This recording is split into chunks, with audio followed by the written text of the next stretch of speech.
welcome to the stream. Today, instead of doing some Broken Sword, we're going to do some Final Fantasy 14.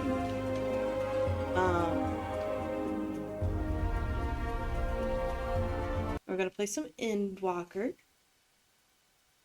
continuing on some of that. If you aren't subscribed to my YouTube channel, I do have my videos from here. I do post over there. And sir, do not scratch the couch. Stop it.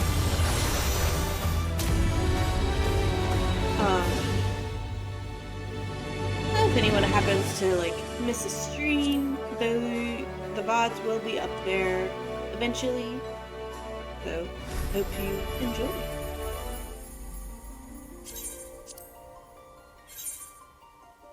Yes, I was leveling up my Black Mage. Woo. Hello, sir. What you doing? My child is being sus. A little bit, anyway.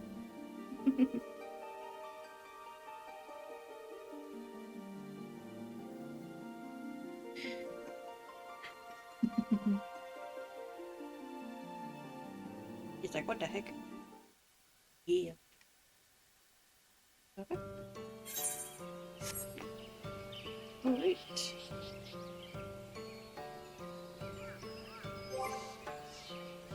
Doing some stuff. And continuing where we left off. I don't know why being on a mount changes whether I can run the video class, but whatever.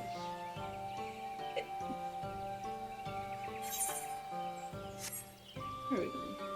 What's that now?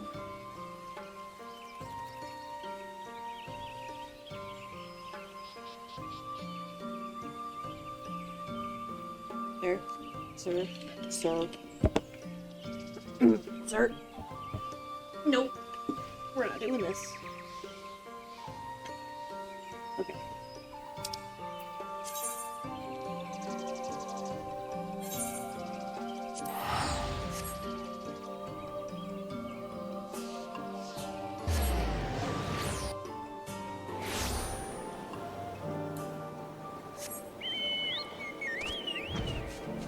Okay, I believe the last time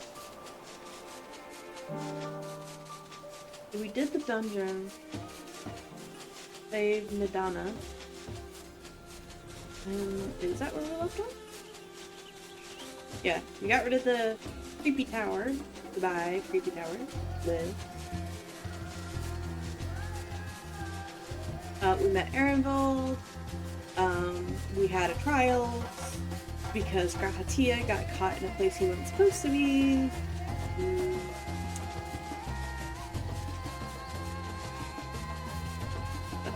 Should be good now. And I should have no streaming issues. Yeah. Video! Phew, carrying all those with my tongue gun may have been the true struggle. You know? Fair.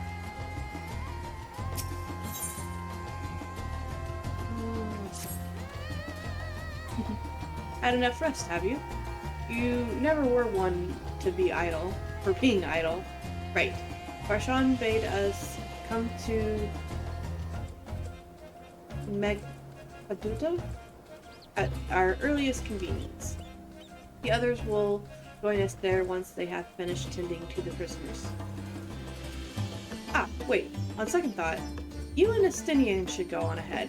I need to make a quick detour by the Great Work. We left Graha in the alchemist's care, you see. Best to fetch him before he's crammed into a specimen jar. They wouldn't do that. I don't think, anyway. Just you and me, then. The guardsmen at the gate should wave us through.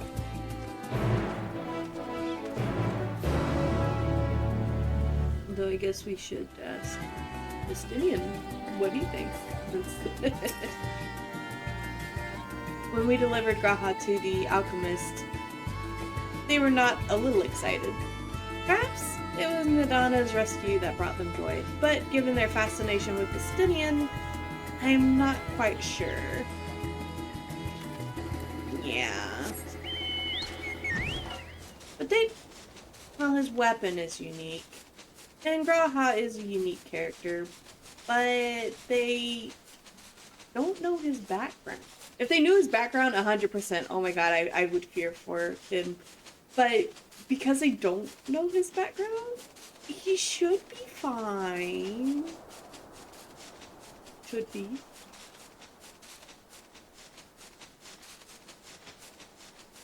Oh, I'm still my black mage. There we go. I love that the change is only subtle.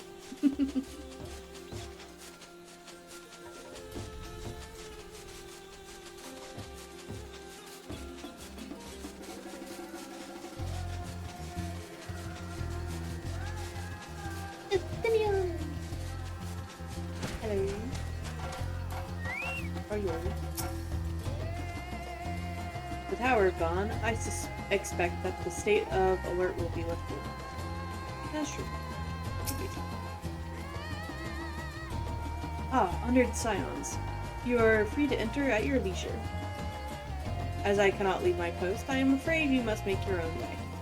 Should you require direction in the city, the sentry stationed at the fountain atop the steps should be glad to assist you.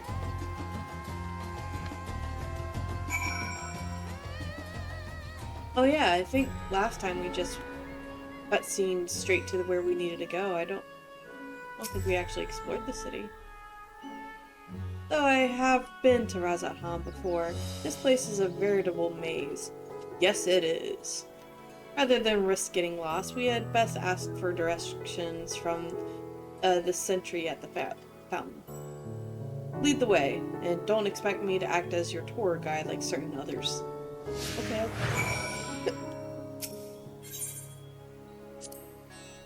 First, we must seek out the sentry. Okay. Name of the fountain? No idea. Do fountains normally have names? Oh right, Estinian in his ponytail. There we go. Sucks being so short. Get me handsome.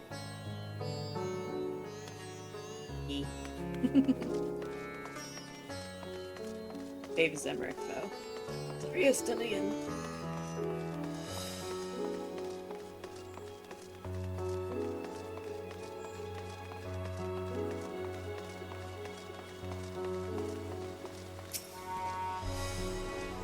Ah, Mistress Chris, I presume.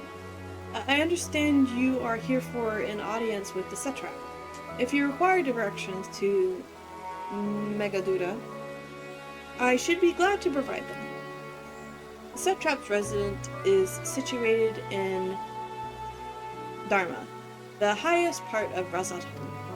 To get there, I would ordinarily recommend a route that takes you by the bazaars in the city's north. Due to the state of alert, however, most businesses are currently closed and the Aetheryte disabled. As such, I will provide you with an alternate path. First, please ascend the steps next to the fountain, then continue left. There will be more steps, and upon ascending them, you will emerge on Paka's path.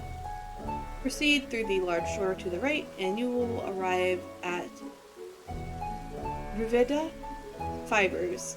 Within, you will find another sentry who will give you further guidance. In other words, we head up straightforward.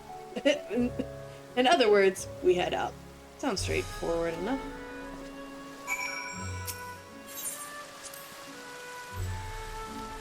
You heard the sentry, we head up. Nope. I do not need instructions again. Thank you very much. Alright, up. Oh, wait. Hold on, Estinian, I need you to be tour guide. Even though you don't want to be tour guide. Because I find it funny.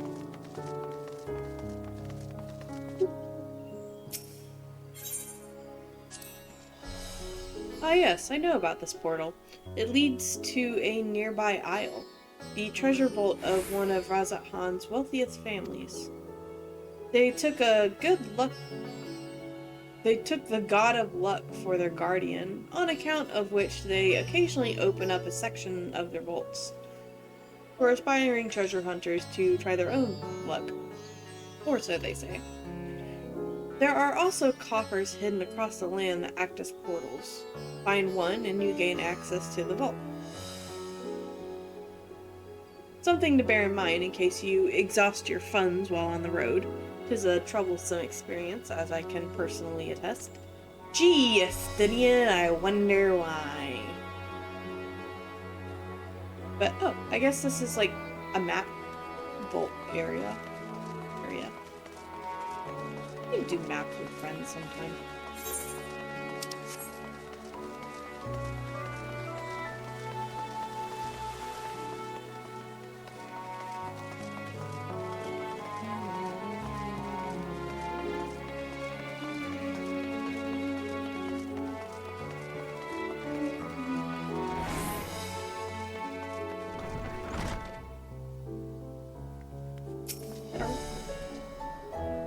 Heading to Megaduda, are you? In that case, please follow this hallway to my right and go through the door at the top of the stairs. You'll emerge at the entrance of the airship landing, where another sentry should be on hand to assist you. Incidentally, if you ascend the steps to either side of me, you'll find the workshops of Ruveda's fibers. Though you're free to observe the artisans, take care not to lose your way.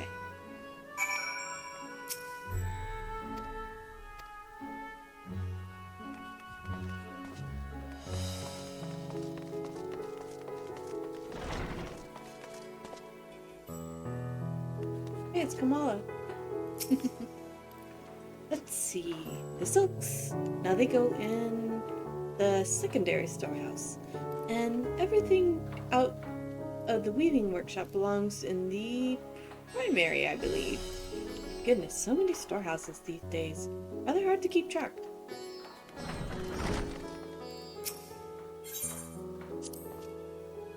Ah, the Avnerian weave.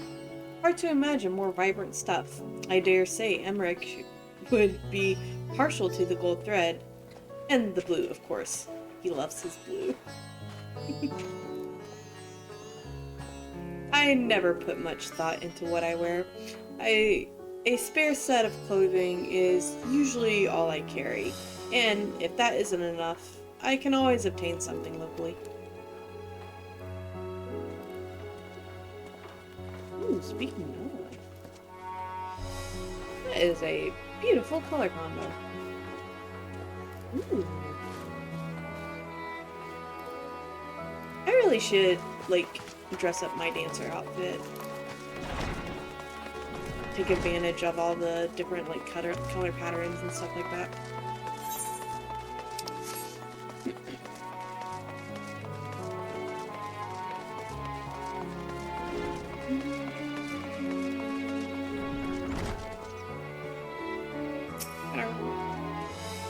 If you're here for an airship, I'm afraid all flights have been suspended until further notice. So the state of alert is still in effect. Perhaps it's for the best. That aside, we're not here for an airship. We have business at Megaduda. Oh, in that case, permit me to direct you. From here, it's quite simple, really. Ascend these steps and then continue straight ahead and across the bridge. You cannot miss it.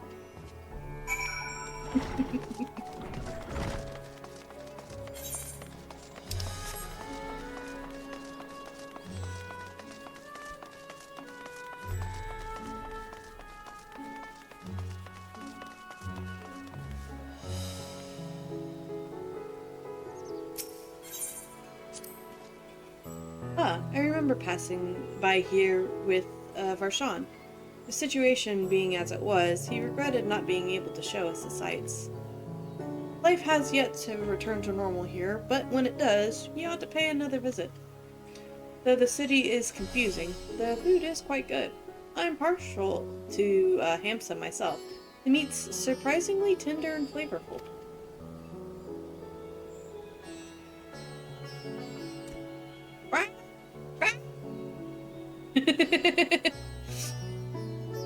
Oh, hi.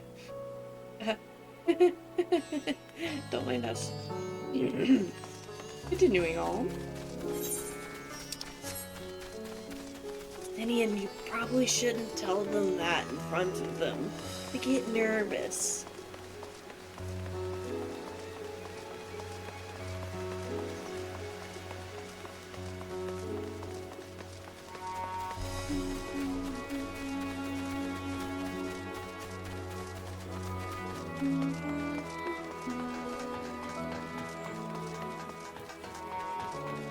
I thought this was special. It wasn't. Greetings, and welcome to Megaduda. May I inquire after your business? We have been invited. We are members of the Scions of the Seventh Dawn, come at the invitation of His Excellency. Of course. We have been expecting you. I will show you to the audience chamber. If you would please follow me.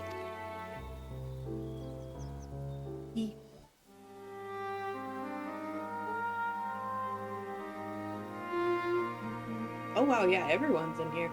Hello.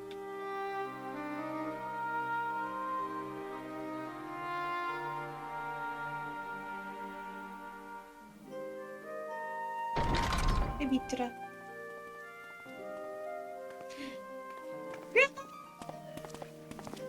Good to see you. Are we the last to arrive? I hope we've not kept you waiting. Nah, you've been all good. Just catching up. Not at all. Your comrade is feeling better, I trust. Like it. Much better, thank you. Harness remedies are certainly potent, in more ways than one.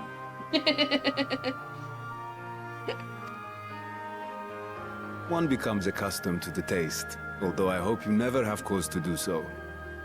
Pray, take your ease.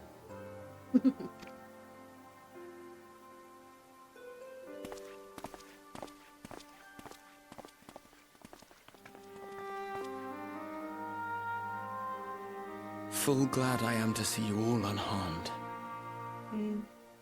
It's you.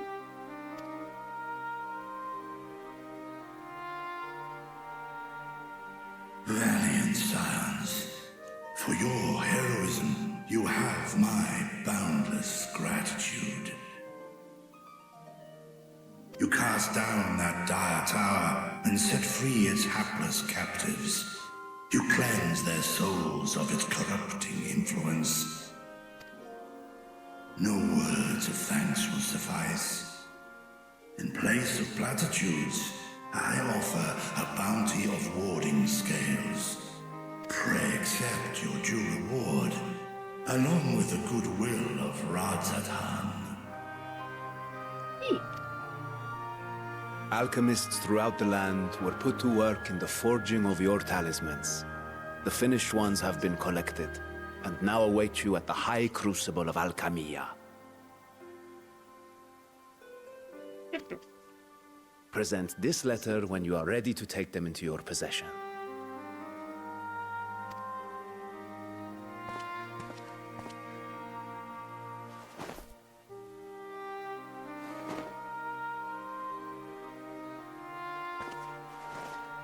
We are humbled by your generosity. Know that the inventive wisdom of Radzat Han will be vital in restoring serenity to our star.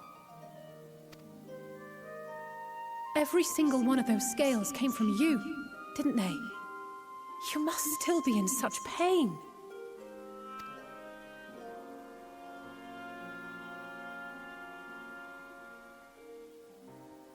'Tis of no moment.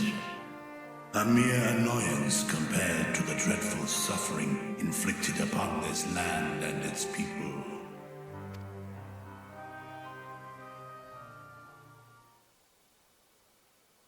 Albeit brief, my involvement in the Dragon Song War afforded me a glimpse of the myriad sorrows which consumed both dragon and man. Though you were half a world away, such tragedies as befell your kin must have affected you deeply. And yet, you chose to live among men. In the age when that conflict first bloomed, my choice had already been made. In some distant place, man slew dragon, and dragon slaughtered man. Yet no hate could I muster for those smiling faces which did look to me for guidance. Not even my brother's righteous rage could rally me to his cause.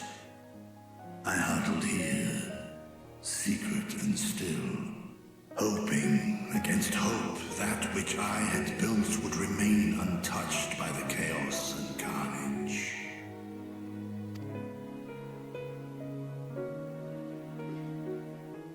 Twould seem we share the same desire for peace, great Vritra. To that end, I wonder if we might trouble you with another question. The Telophoroi are intent on recreating the final days, an apocalyptic event which we know to predate the sundering of the star. As the longest lived among us, know you aught of this terrible cataclysm? Oh wait, is my oops, my mic picking up the TV? My bad.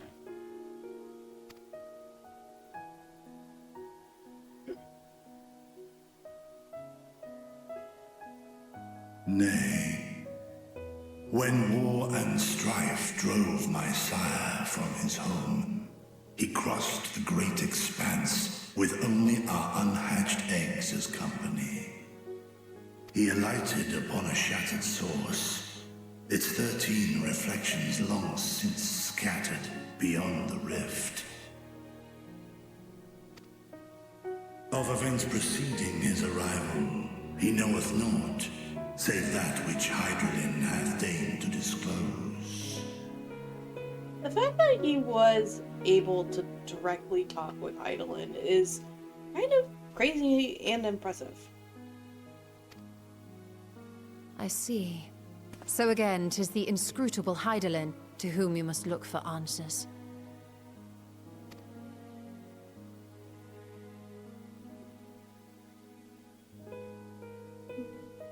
Seek you to divine the will of this star? If so, I have a tale which may afford you some small comfort. 'Tis a story from my youth, many, many years ago. To my sire, I once posed the question, of all the stars in the sky, why didst thou settle upon this one? To which Midgardsormr did reply, 'twas the last bastion of hope.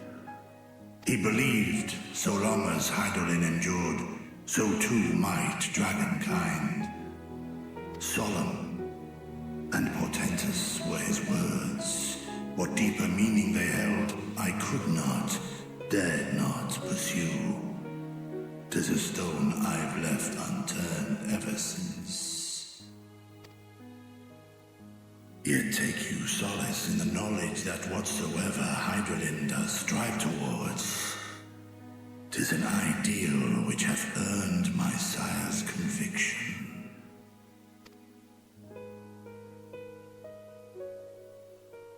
Thank you, Vritra. You've given us warm reassurance in a world gripped by cold uncertainty. While I'm sure we all have a great many questions, I think it's time we collect the talismans and be on our way. Our fight against the Telophoroi is far from finished.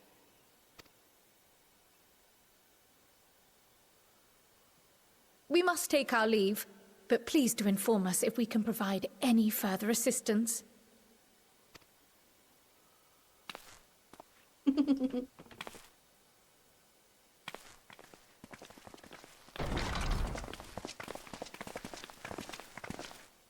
Prithee, a moment. There is one whom my sire hath judged worthy of honor and respect. The one known to men as Eorzea's champion. This hero of renown and rumor, 'tis thee. Maybe.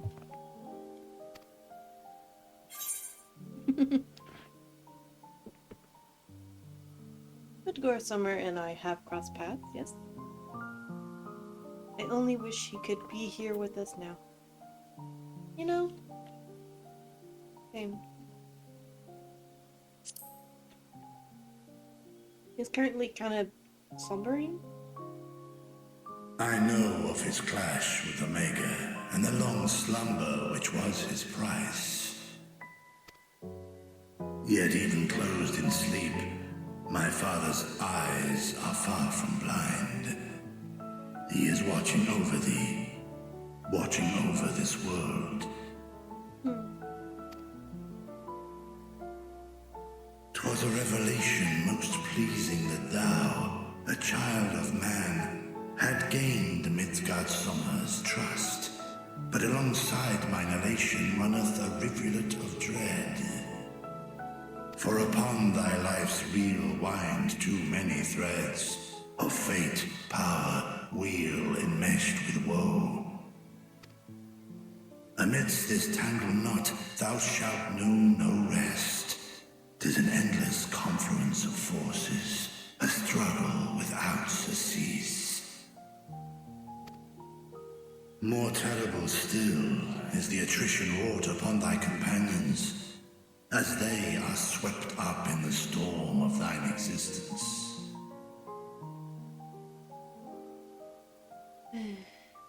Yeah.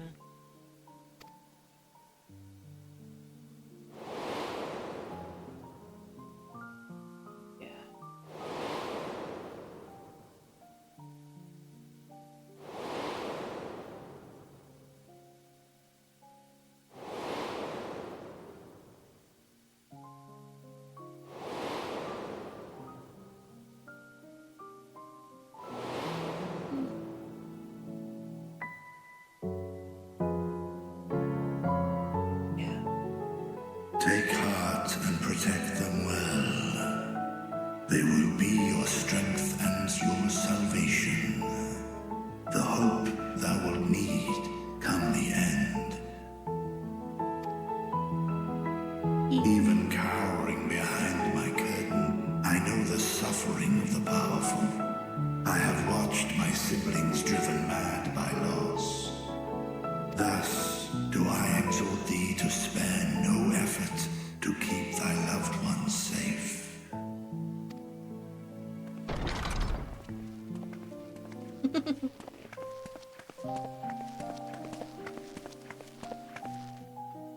Apologies. We hadn't meant to interrupt. It's just that we do have a history of suddenly collapsing, and when you didn't follow us out... You know, 'Tis fair. I who must apologize. I have detained your champion overlong with idle chatter. Hey, I don't mind idle chatter. I think it's fine. Go. At war's end, I pray I welcome thee back into my hall, where together with thy joyful comrades, you may toast your triumph. I look forward to it.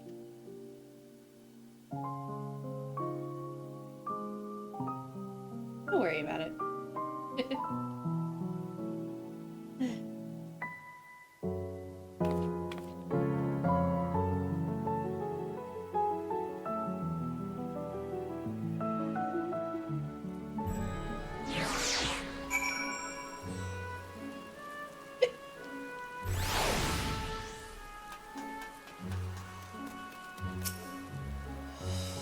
Our apologies again.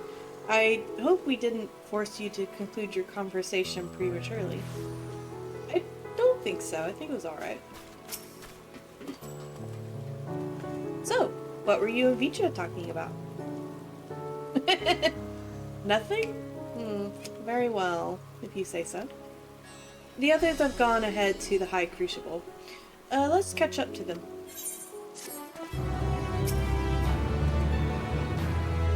Like his sister Tiamat, Vitra is possessed of a gentle soul. I'm glad they're on our side.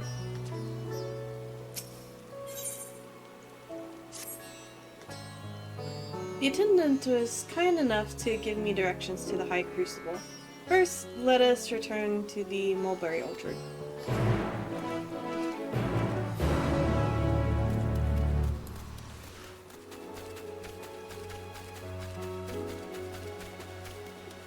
I think, yeah, of the 7 brood, okay, of the 6 we know of, 3 have passed away.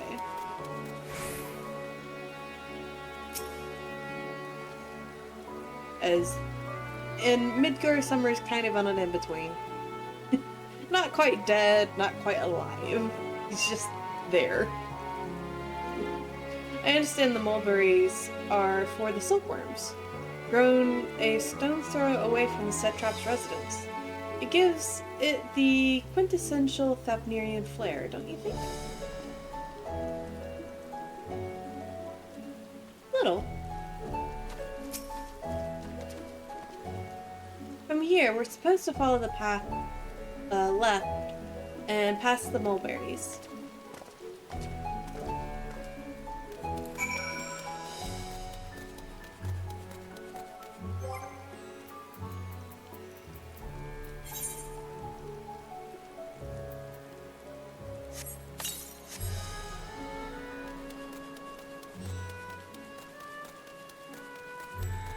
I don't have very many parasols, but I have the egg one.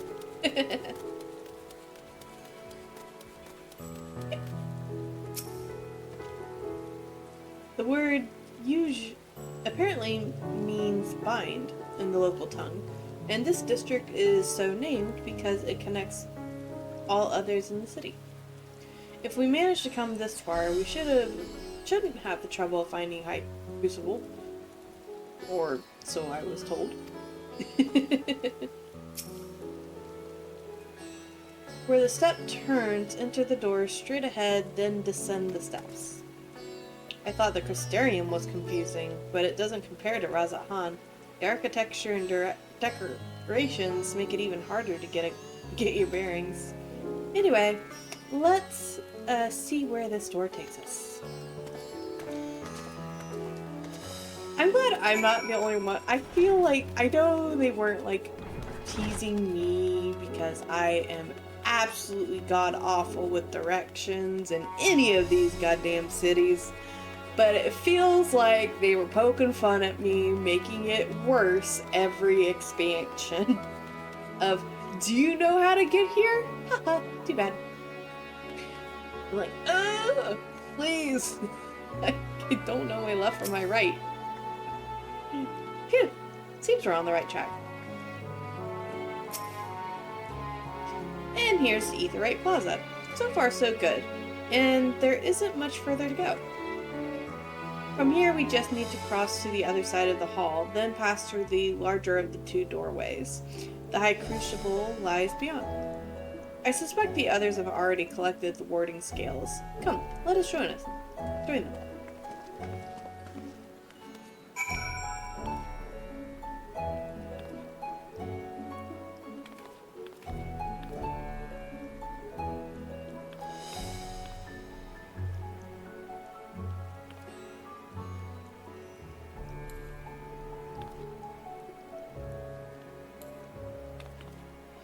Put that away. And then immediately walk in the rain. Is it Moogle? Hello, Moogle. Where's your secret? Hello.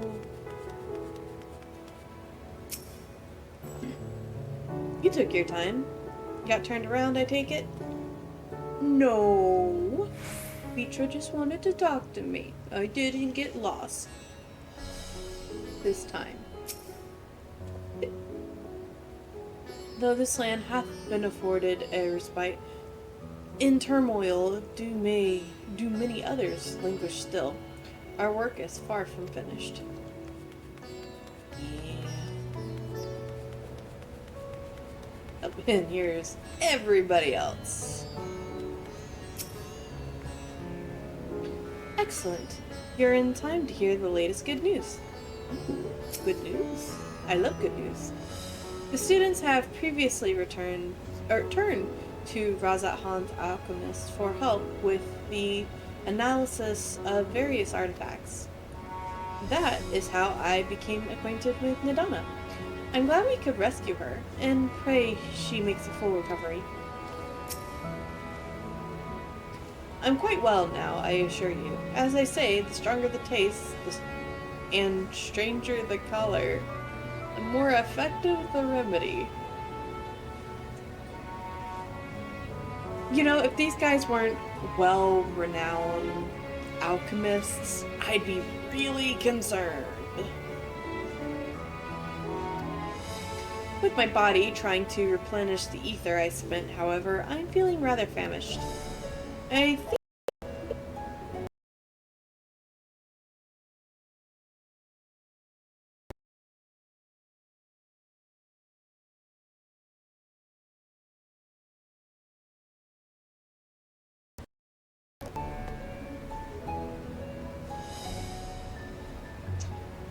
well, that was weird. Okay. I think a sampling of the local delicacies is in order. Hemsa cuisine would be a good place to start, perhaps? Yeah, I heard good things about it. From a certain dragoon hiding over there in the corner. What an immense laboratory. How many such places were enlisted to help forge the warding scales, I wonder? I don't know. As I heard it, after you defeated Nidhogg, his scales found their way into the hands of the Firmament's artisans. Steeped in power as they are, it's no surprise that they were coveted. Still, it is a strange legacy for the vengeful worm.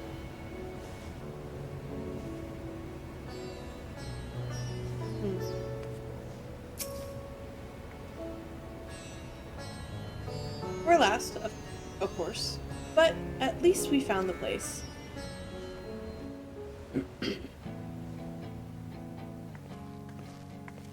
These are the talismans we were promised. Yes, and I made a quick count. There are far more than we could have hoped for. Enough to outfit an entire company of soldiers, in fact. Considering the involved process, that they were able to manufacture so many in such a short span of time is nothing short of a miracle. Once we have distributed them to our allies in Eorzea and the Far East, we'll have a fighting chance to bring down the other spires, just as we did with the Tower of Zot. Okay, one.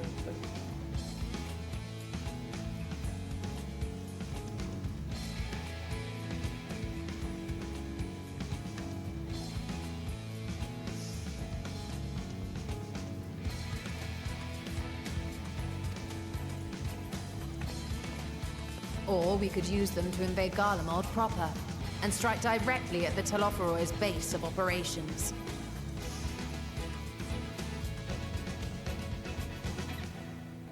Whoa, what is happening? Hold on.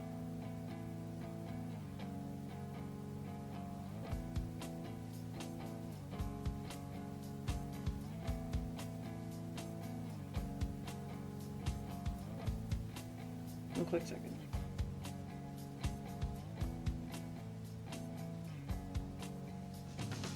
What's happening? Oh.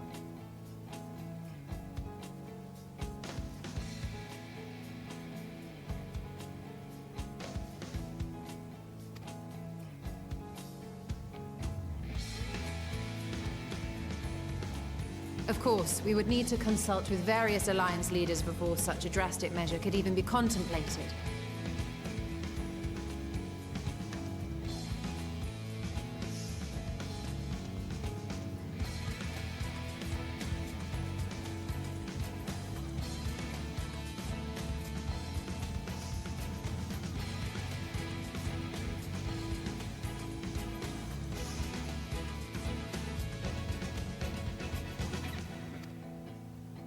To which end, I could set out forthwith and present the idea to each of our allies in person. Pray allow me to undertake some few of those journeys. I find myself restless and in need of purposeful duties. I can head eastward. Bosnia and Dalmasca are just a short hop from here. And Doma's shinobi network should come in handy for passing on the word. We shall share the burden then.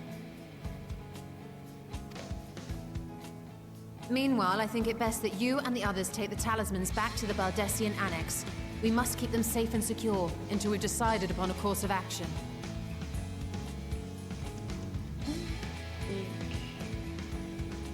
This one?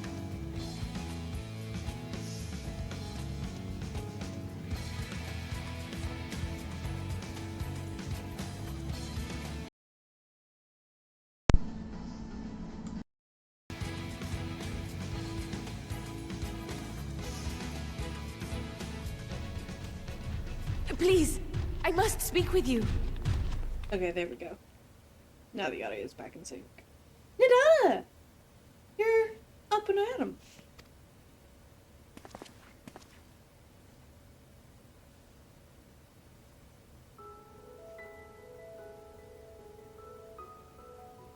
Nidana, you're awake. Yes. When I spoke with the carer at my bedside, she told me that one of the scions, a young woman, had cleansed me of the tower's corruption. It seems I've been asleep ever since the treatment. But when I awoke and learned you were all still here, I knew I had to come.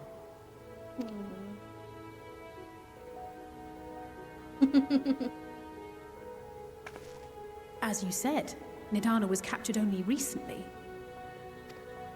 Such a brief exposure is swiftly cured, so I tended to her before we gathered at Megaduta.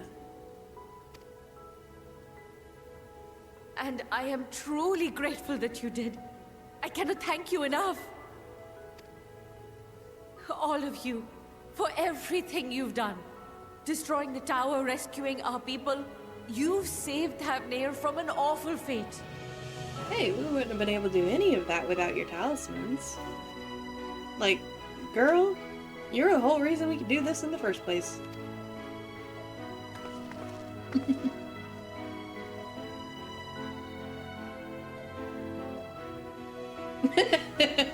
Yet who hath truly saved whom? Due in no small part to thine inspirational courage, the alchemists were successful in reproducing warding scales of proven efficacy. Replications of thy work now stand ready to travel across the seas, unto the hands of those who might wield them against this rising evil. The talisman? Is this true?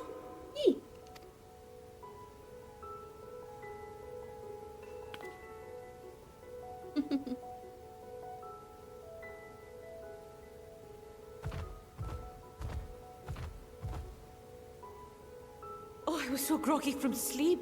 I didn't even think to ask. Oh, our great work sent across the seas. It was worth it. Oh, it was all worth it. Yeah.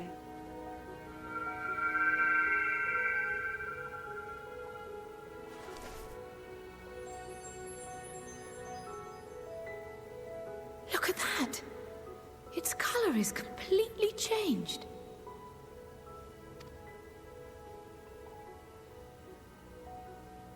What do you have there?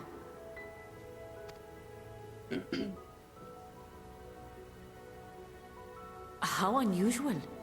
I wonder if the effect is a reaction to Akasha. I'm afraid I'm not familiar with that term. Akasha? It is one of the unseen energies defined by Harnish alchemical theory. Though a gross oversimplification, some describe it as an essence influenced by feelings.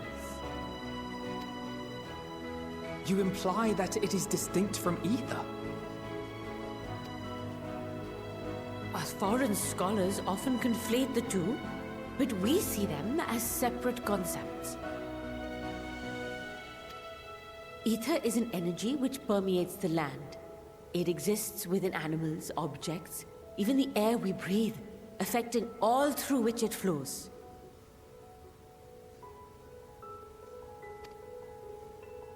Akasha, on the other hand, exists in a domain beyond our reach. A gift bestowed from on high, or torn from the heavens in some traditions. Akasha can neither be created nor destroyed. It is beyond our power to purposefully alter or manipulate. The only thing observed to influence it is an abundance of, I want to say, spiritual emotion. As a veteran of the battlefield, surely you've experienced moments of desperation or exaltation when you've transcended the usual limits of your capabilities. Yes. That is a manifestation of Akasha, the invisible essence harnessed by heart, mind, and unyielding spirit. I really must hear more about this theory. Our disciplines are based entirely upon the idea that ether is the fundamental form of all energy. I'm glad my haphazard explanation has piqued your interest. But even for us, Akasha is a somewhat abstract field of study. A lack of practical application lends itself poorly to formalized research. That is true. If it's a energy that's only really felt and you can't like see it or anything like you can ether, yeah, it's very hard to kind of study something like that. Which is why my analysis of your flower can amount to little more than idle speculation. I am sorry. Nonsense. You have nothing to be sorry for. Your insight is much appreciated.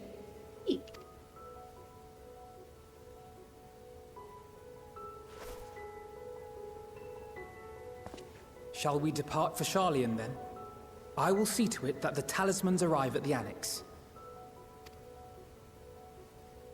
And we will be in touch once our talks are concluded.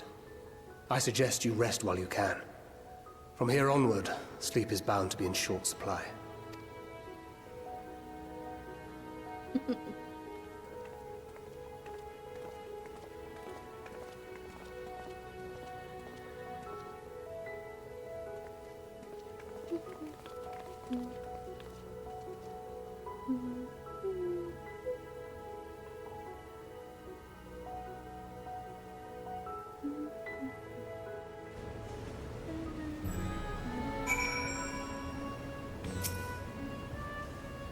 The last thing I remember before being absorbed into the tower was you rushing towards me.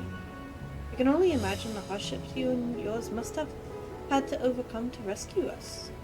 No amount of words will suffice to express my gratitude, but I hope the flower's radiant glow says everything I cannot. Yeah.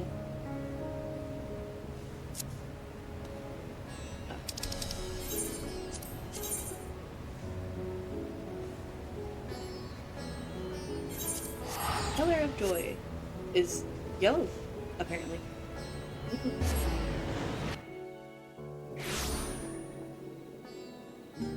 This way.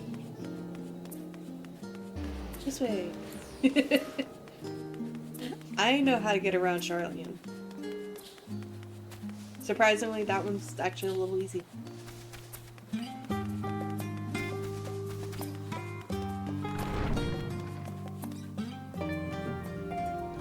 Hello, Ochika.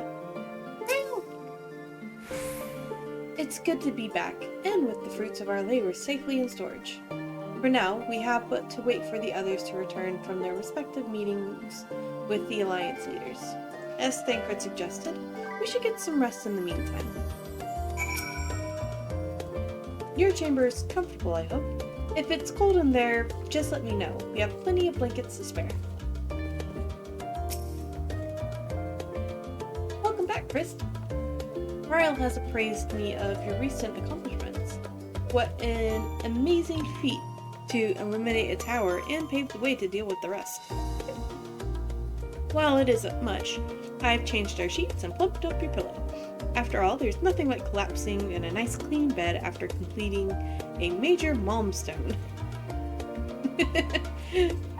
Be it penning a thesis or defeating demiform enemies. So, would you like to take a look at your new and approved lodgings now? Yes. Don't know how new and approved it'll be, but...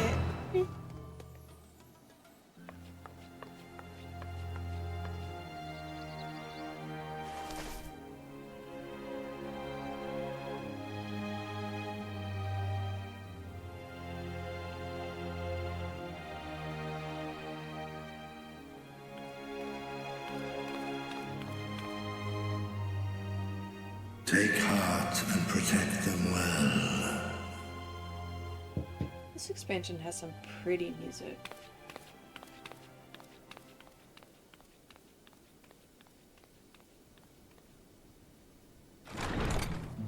Hi! Good, you're here. You haven't eaten yet, have you? I love that everyone You've got just like quite a waltzes spread into if my you're room. interested. Only the finest dining from the last stand.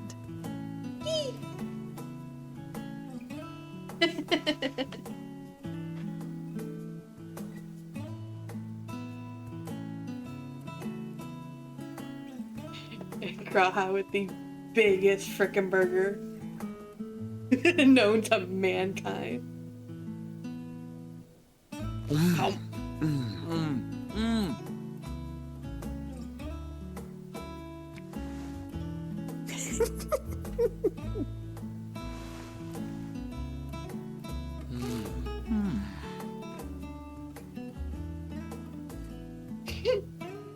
Lest you wonder, we invited Estinian as well. But he refused with a rather grim-faced, "No, thank you." I suspect Charlian cuisine is not to his liking. Probably not. Oh, I don't know about that. Perhaps our lone wolf just needed some time apart. What? To perfect his brooding stare? Next time, I'll drag him out by the ear, sit him down in front of a Charlian feast, and see that he eats every last bite. An excellent idea. Of all people, warriors must take proper meals and rest if they are to maintain a healthy constitution. Poor Estinian, beset on all sides. You're the one that suckered him into this. You have no room to talk. Speaking of one's physical condition, Mistress Cryle, I hear you recently played literal host to Heidelin herself. And what an experience that was. Tiring, yes, but no lasting harm done. If anything, I should have liked to speak with her longer. I've not felt a hint of her presence since. Heidelin instructed you to carry that flower, yes?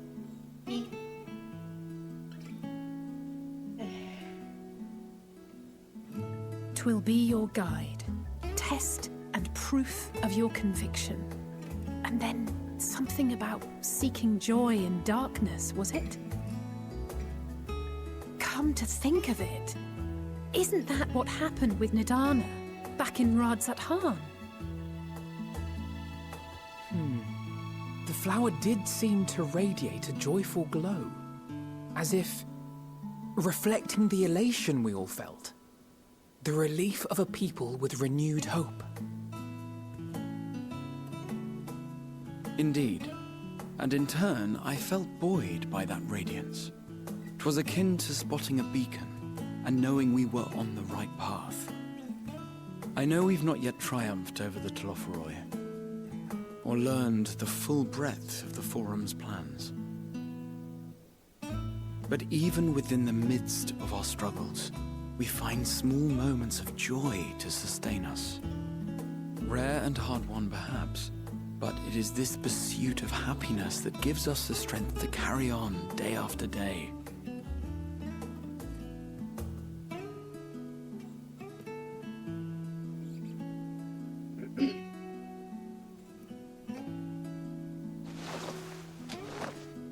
Hey, that's mine. To the swift the spoils. Though I recall that levitation spell of yours was quick enough. Only barely. And even at my best, I'm still too slow to wield it effectively in battle. Mayhap I simply require more practice with this new magic. You unearthed it from the depths of Numenon, I presume? Aye, and from a veritable mountain of arcane tomes at that. 'Twas necessary to facilitate my solitary explorations.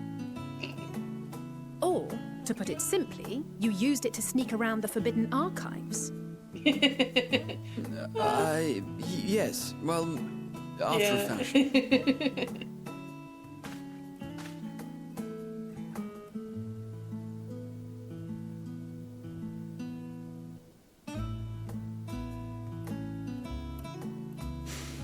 They're tall, you see.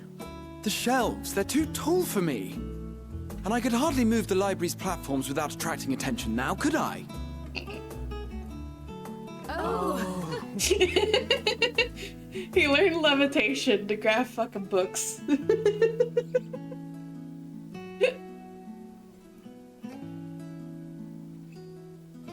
The pickle is still there.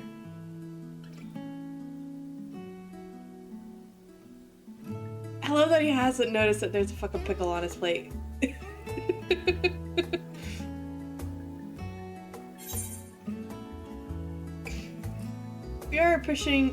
Are we pushing on until dawn? Shall we call it a night? You do know these are my quarters.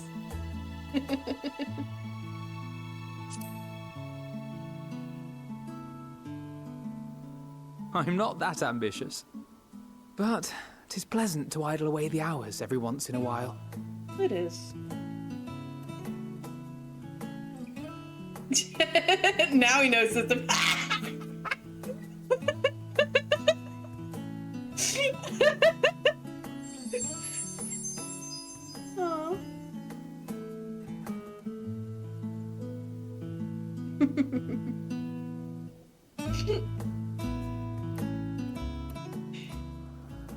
That pickle's been there for a very long time, my dude.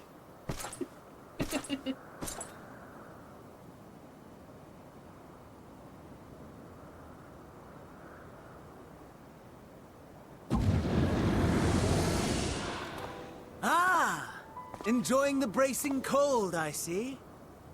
Do you not own a warm coat or a cloak? Something in fur? Or fashioned from the skins of your enemies? Or... well, never mind that. Never mind that. Yes. Hello, Fan Daniel. I come to you once more as the bearer of bad news. Our tower in Thavnir has been toppled. And I need not tell you by whom. Given how many we have at our disposal, the loss of a single spire is hardly fatal to our plans. It does, however, slow the rate at which we siphon ether. If they continue to preoccupy themselves with the towers, then all will be well. But should our foe prove bold enough to strike at us here, then the timing becomes... questionable. Is it me or does his voice change? Our foe is bold enough. Of that, I can assure you. Thanks.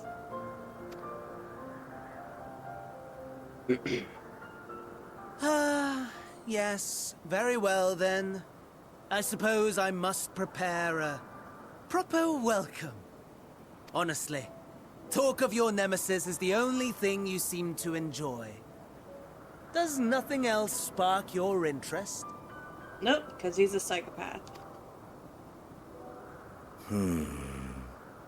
No. All else is equal. Equally tedious. Equally disappointing. The world is a tepid bog into which we sink, too weak to thrash as the mud clings to our eyes and fills our throats till we blissfully choke. But then came the light, blinding and pure and hot, so very hot, enough to set my soul aflame. I basked in the afterglow until the void yawned once more. And then I knew the muck would never claim me again. There was naught for me ahead, so I drew the curtain on all that had come before. Burn, burn, let the whole star burn. I will have my contest. I will reclaim my moment.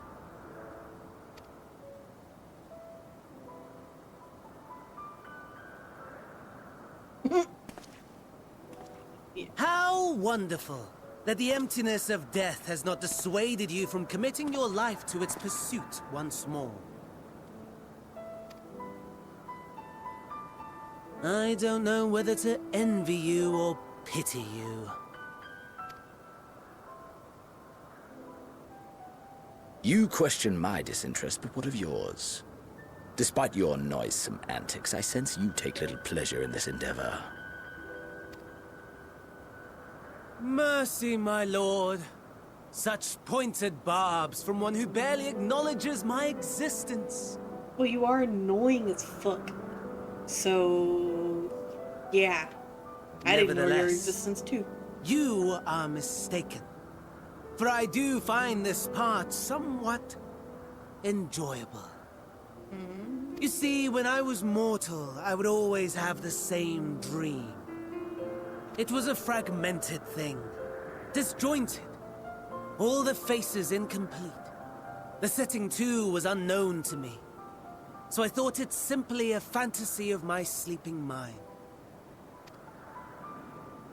Until one day, I realized it was showing me the truth. Much as your dream of the final days enlightened you.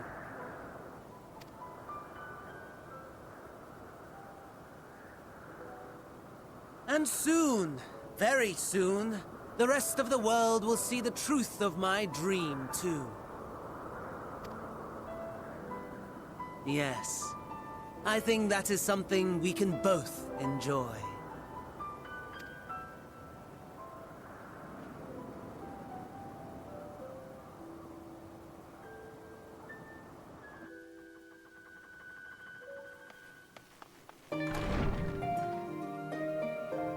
Sound the bell.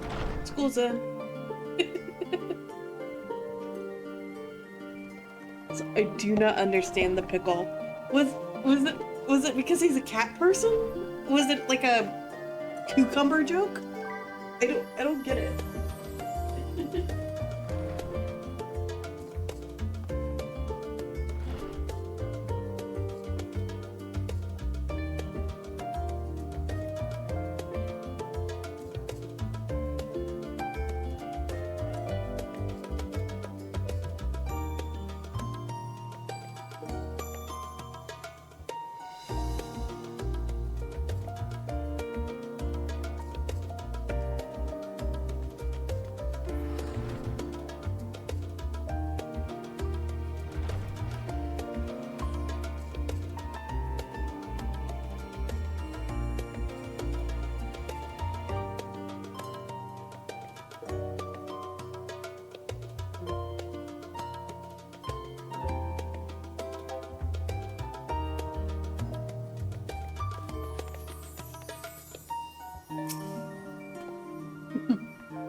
didn't mind us barging into your room for our late-night feast.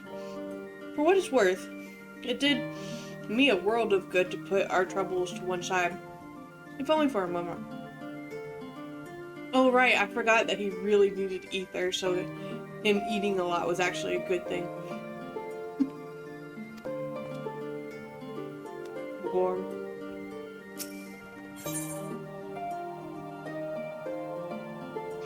Kyle and Gahatia were having a pleasant conversation until you barged in. Oh, there you are! Feeling refreshed, I hope? I was about to make my way to the studio, as it happens. I wanted to try and speak with,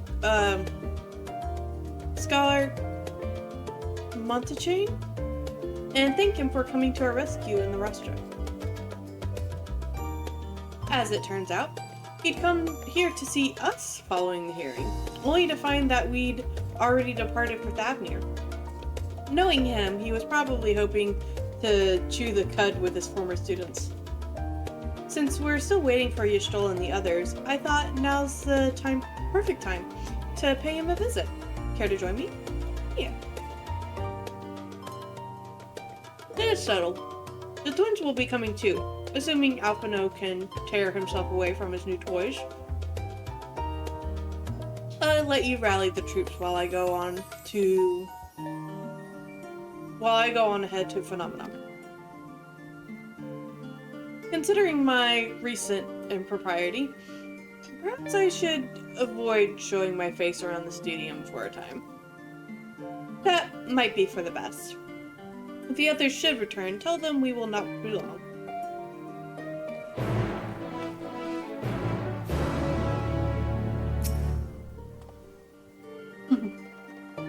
Unlike some of the Scions, I am not an alumni of the studio. As such, I have no acquaintances there I'm obliged to visit. And, while I would love nothing more than to pore over the many great tombs of Phenomena, I fear my presence there would stir up more unwanted trouble. So, for now, I will be patient, much as it pains me to do so.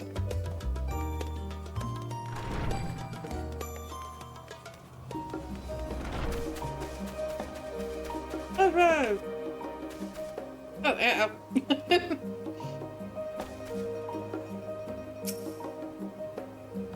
If Father can master these fiendish contraptions, and so can I. You're doing a lot better than I did. Heading out for a stroll?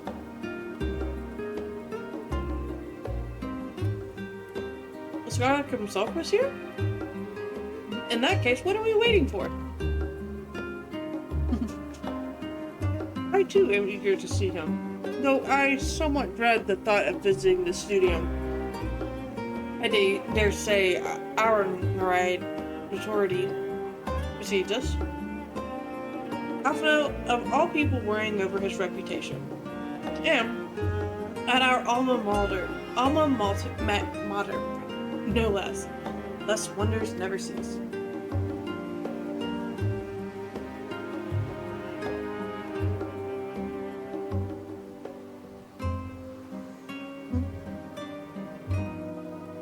You'll understand soon enough.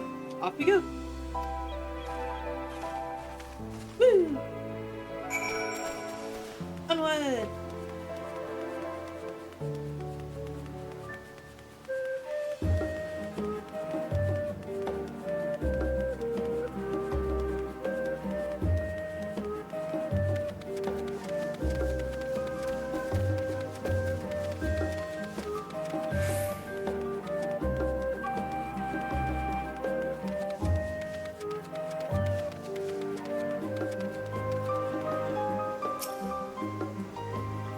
It feels like only yesterday that I first walked through these doors. See that sculpted picture above the entrance? That's the mark of Thalic. The scholar, bearers of the waters of knowledge. It's no exaggeration to say that Charlian itself is one enormous shrine to him, and that's especially noticeable here in the studio.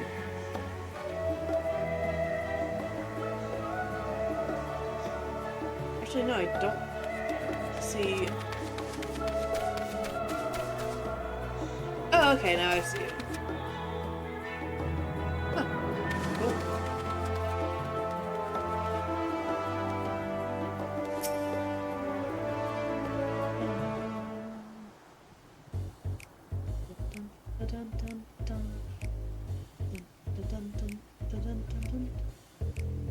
Here it is, Phenomenon. While I expect you may note of it before, one can hardly miss it.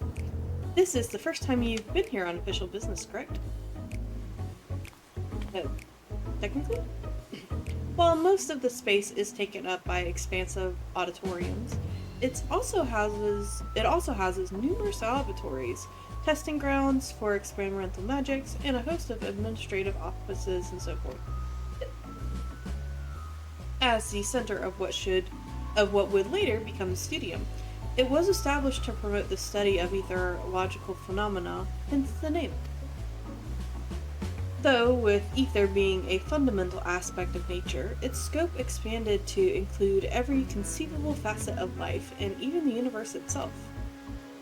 And then, in the 432nd year of the 6th astral area, Phenomenon was decreed complete and the studium officially opened as a place of learning.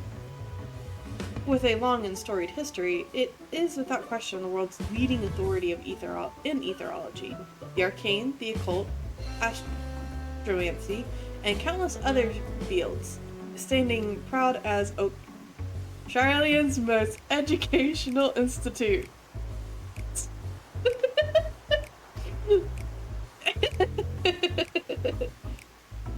You always did enjoy giving the grand tour to new students.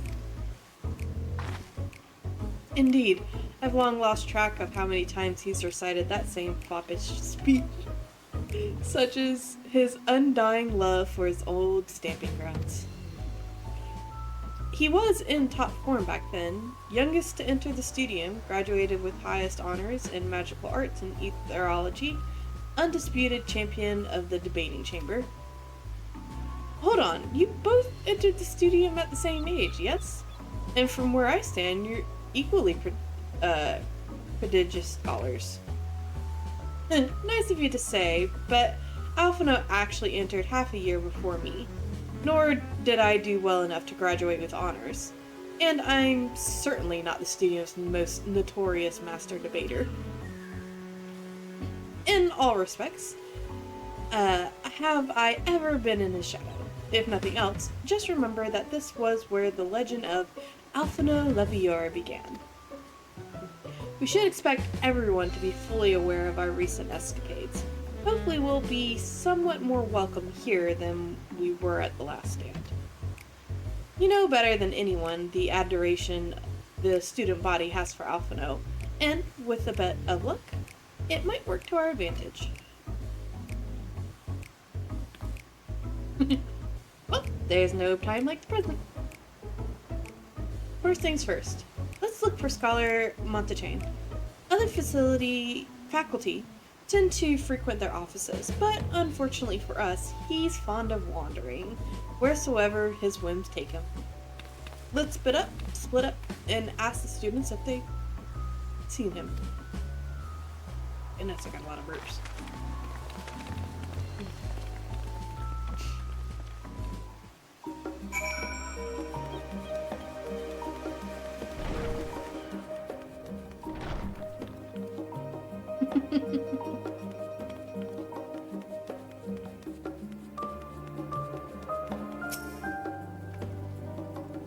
Things were bad enough during our school days, and Alphino's time abroad has only heightened his fame. Or should that be infamy? He had his rivals and detractors, of course, though most of them gave that up after his adoring fans set upon them like ravenous dogs. Oh, good lord. Alphino, on the other hand, never paid them much notice. They were simply beneath him. Jesus. Alphino himself in the flesh. He spoke to me. He actually spoke to me. My good God, Alfie. He actually seems a little nervous. I I assure you, I'll tell you all about it after my business with the scholar has concluded. The scholar, tell me, my good fellow, does this have something to do with saving the world from catastrophe? Might we turn our attention to Master Levier's graduation thesis? I too have my doubts regarding the policy of non-intervention. Is it true that your experiences overseas are the reason you have incurred the ire of the Forum? Oh, what I wouldn't give to see you butt heads with those old codgers. Oh my good lord. I don't know whether to feel sorry for Alfie or not. Where's Kryle at? That's a good question. Where is Kryle?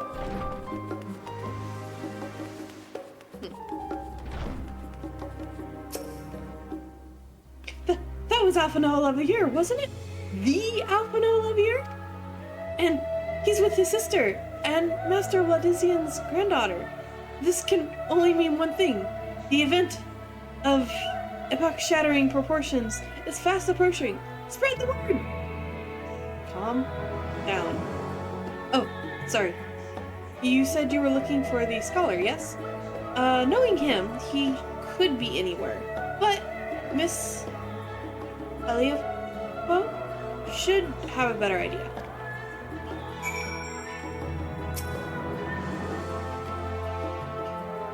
What could warrant the sudden return of so many esteemed alumni? Is there truth to the rumors? I must get to the bottom of this. Good God.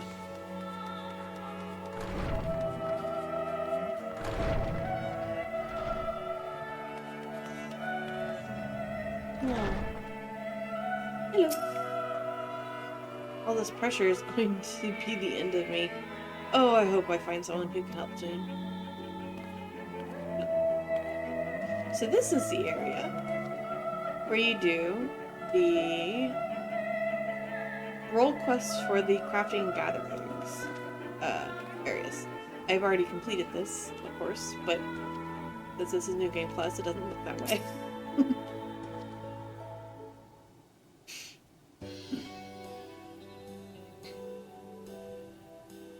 Are you lost? Wandering in off the street, perhaps? Wait, don't tell me. You're a trainee gleaner, fresh off the guild ship. I'm right, aren't I? No. Oh, how silly of me. An orientation is in order? Allow me to bid you a warm welcome to the Searcher's Meet. Let me start with a question. What is the most important thing you'll find in the studio? Knowledge? That's right, books. And what's the second most important thing? Why, that's simple. Everything else. That's what we deal in here at Searcher's Meet. Whenever the students or tutors find themselves in need of equipment or materials, they come to us. If we don't have it in our stores, we send the gleaners off to find it. Honestly, you wouldn't believe some of the requests we get. I have Isa, this, tongue of Gigantoad, that is enough to make your hair stand on end. Which is possibly what some of our students are trying to accomplish. This is a school of magic and all. As our newest gleaner, you have your work cut out for you, but I think you'll find it quite rewarding. The only thing I'm interested in gleaning is information on the scholar's whereabouts. I've tracked down many miscellaneous knickknacks in my time, but I'm no gleaner.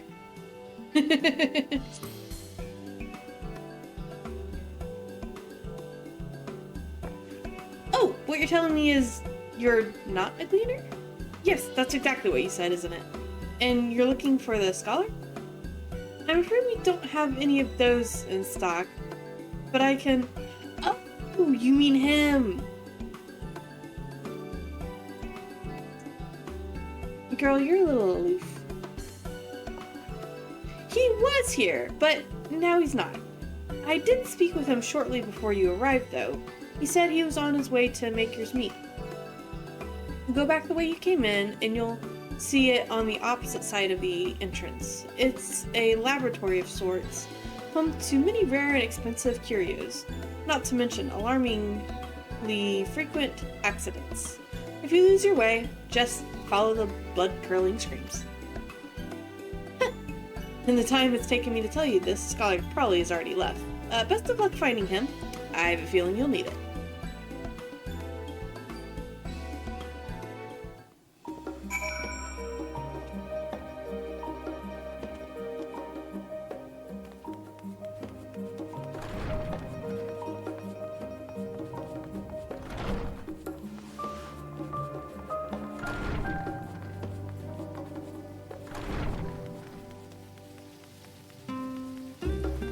Where is Graham?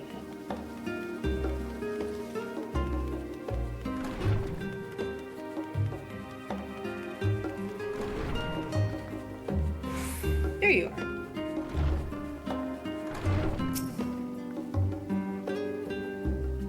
Unsurprisingly, the Scholar is not in his office. I did, however, speak with one student who saw him not long ago, so he can't have gone far.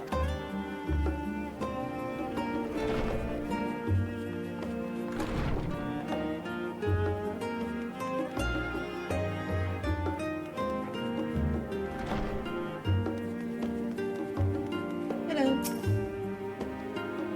Yes, the Scholar was here a short while ago. He offered me advice on my current research project. Though we spoke at length, I don't recall him mentioning where he was planning to go next. When we parted ways, he went down the corridor, perhaps to one of the auditoriums?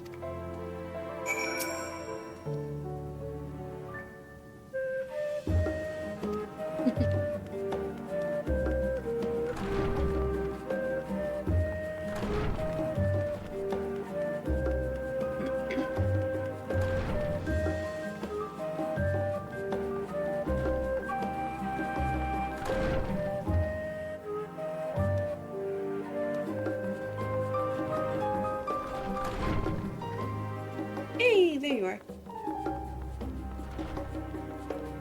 Hey, we've been looking all over for you.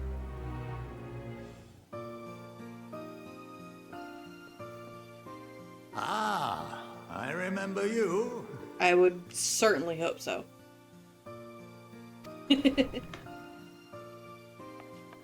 Hello. I pray we have not caught you at an inopportune moment. We wanted to offer our thanks for your kind words in the forum.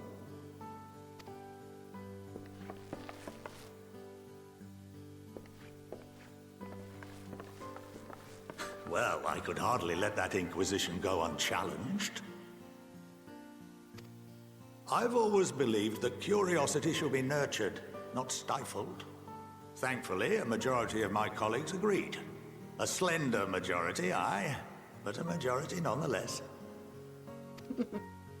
Had the vote not gone our way, we would be having a very different conversation, if any at all. Though I'd like to think you would have not given up on our cause. I'm told you paid a visit to the annex afterwards. Yes, that's right. I was hoping to speak with the grandchildren of my dearly departed friends Galuf and Louisoix in a less dour setting. But it seems I just missed you.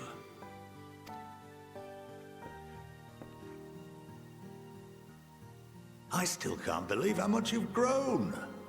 If only your grandsires could have seen the way you presented yourselves to the Forum. Why, it fair brought a tear to my own eye. Aw. You must have the patience of a saint, putting up with this lot and their antics. Never mind Montoya's prize student.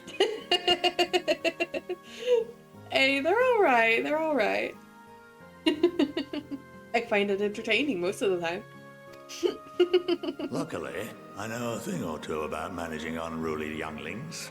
If you ever need advice, don't hesitate to ask. I am not their mother. Thanks.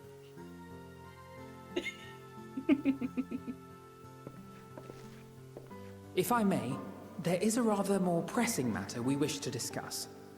What can you tell us of this duty that the Forum must fulfill? Nothing, I'm afraid. Like all humble servants of the Forum, I am sworn to secrecy.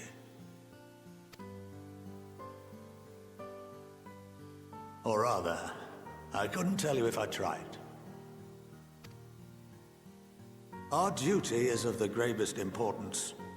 Furthermore, if the particulars were made public, it would incite widespread panic.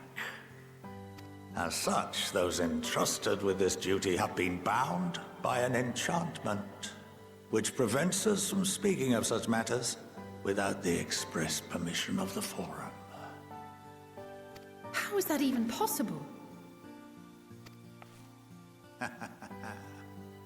It's been some time since I last gave a lecture. Please, take a seat. Cool. I love being student. Ugh. Okay.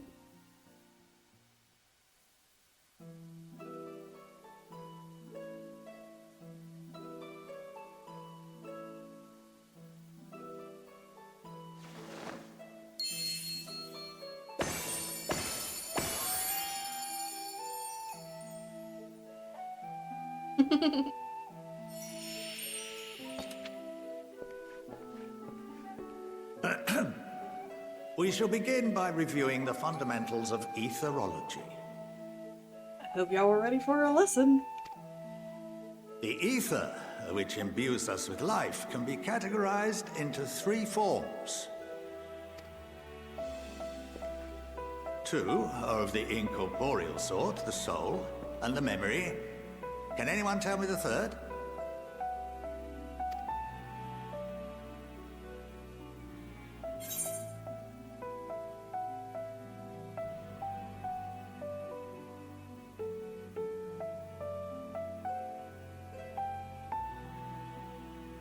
Portal ether?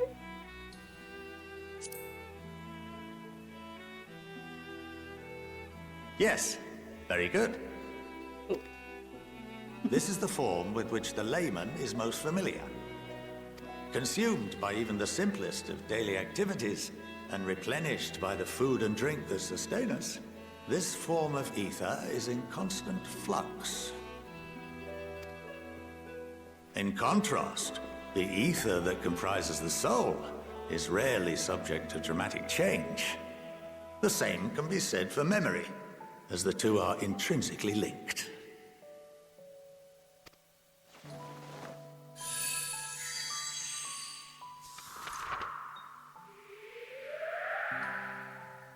Picture the soul as paper, and memories as words written upon it.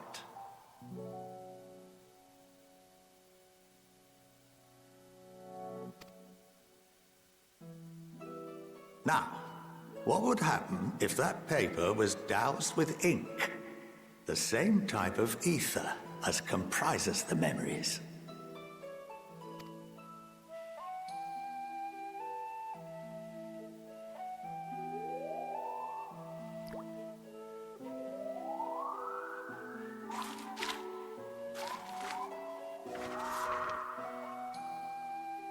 It would blot out everything that was written. Precisely. We would be unable to recall the memories, and any activities that depend upon them would be hindered as well.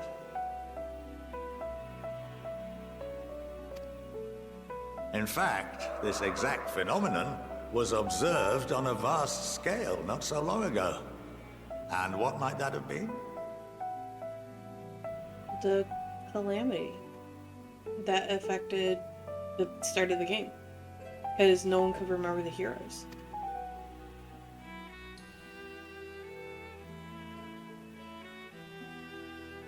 The seventh Umbral Calamity.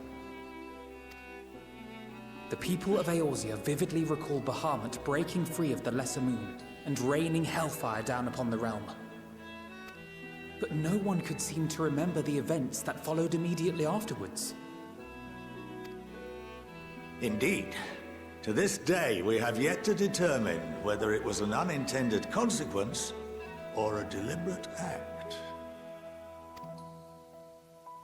The enchantment which binds me and the rest of the Forum is based on a similar principle.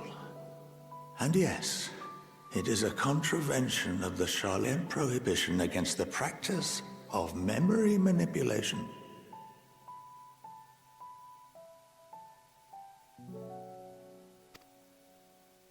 Only when a new member is inducted and told of our great duty are they subjected to the process.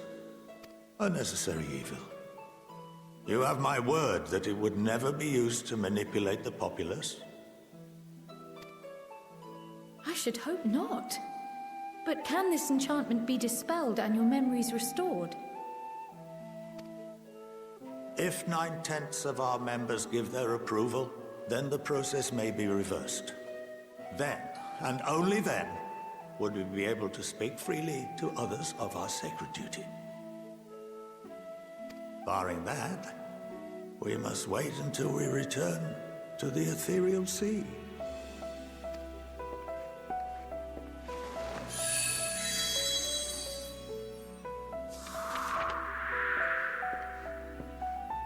For there we will be purified, the blots upon our souls washed clean.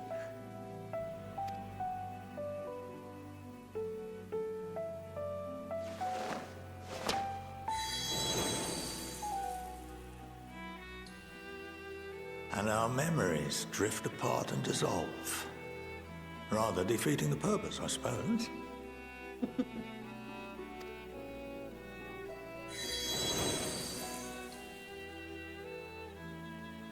But there are those memories that are indelibly etched upon our souls, some believe. I also believe. I know that's true. What happens after that? Apparently we are reduced to pure ether, coalesce with that of others, and create souls anew. Alternative schools of thought assert souls remain whole and return to the corporeal world, reborn into another form. Both theories have their proponents. Personally, I consider each equally probable. I know that one of them is correct.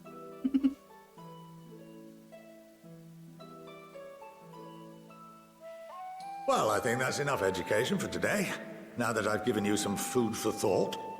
Or rather, an entire banquet.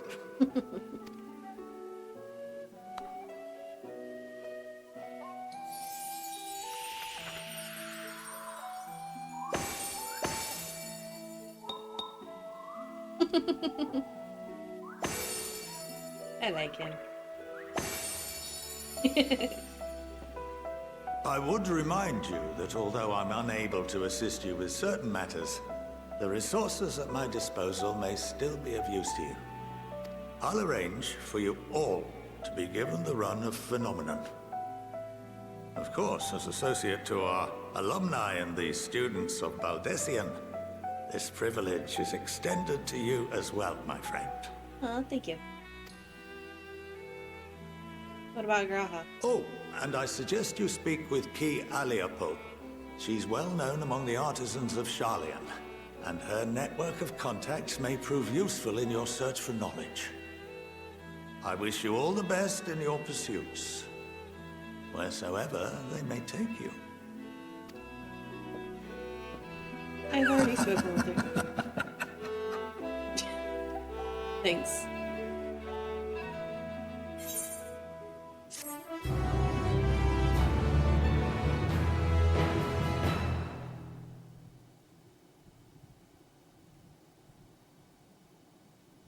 You've been granted run of Phenomenon. If you are game, Ki Aliapo would put your artistry to good use. I'm sure she would. In fact, she did. Some of my earliest memories of Scholar Montechain were actually... Oh, some of my earliest memories are of Scholar Montechain, actually. He was a close friend of our grandfather. He would come for tea and amaze us with his tricks, much like this demonstration with the paper and ink. He's a huge part of why I wanted to enter the studium in the first place. While Scholar Montechain is best known for his role as head of the studium, he is said to be one of the finest mages Sharlayan has ever produced. having seen for myself the ease with which he weaves extraordinarily complex and powerful magics, I have no reason to doubt the claim.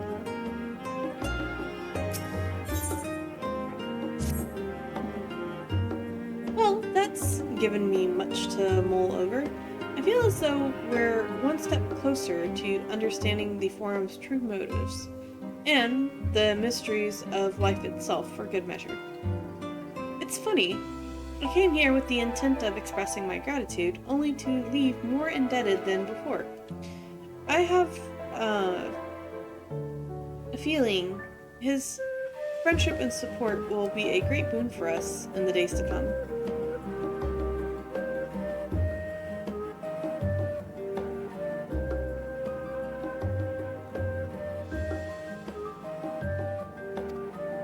On that note, let's head back to the annex. Perhaps on the way you could better acquaint yourself with Ki Alapu as the scholar suggested, while I share our findings with Raha.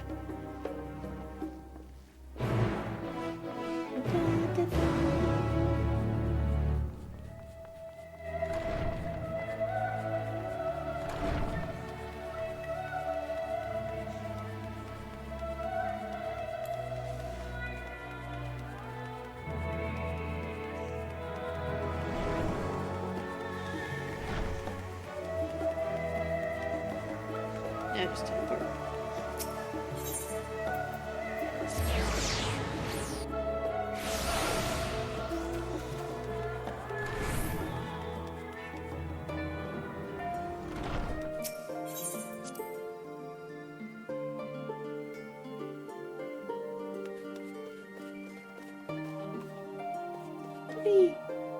Oh, and Estinian.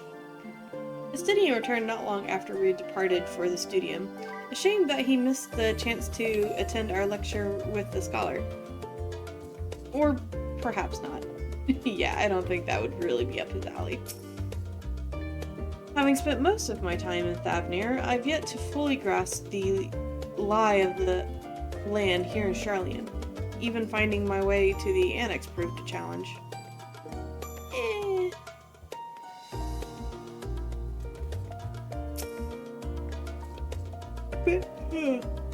Better not let your guard down around Q. One small favor becomes another, then another, and before you know it, you'll be running to the other side of the world in search of bottles of wine or some other rubbish. Then again, it might make for a welcome change of pace from your usual heroics. And as the scholar said, it could also lend to interesting discoveries. It seems I've done an adequate job of relaying Scholar Montechain's lecture to Raha. Given his experience in the field of soul and memories, he's had no trouble understanding it. Yeah, that checks.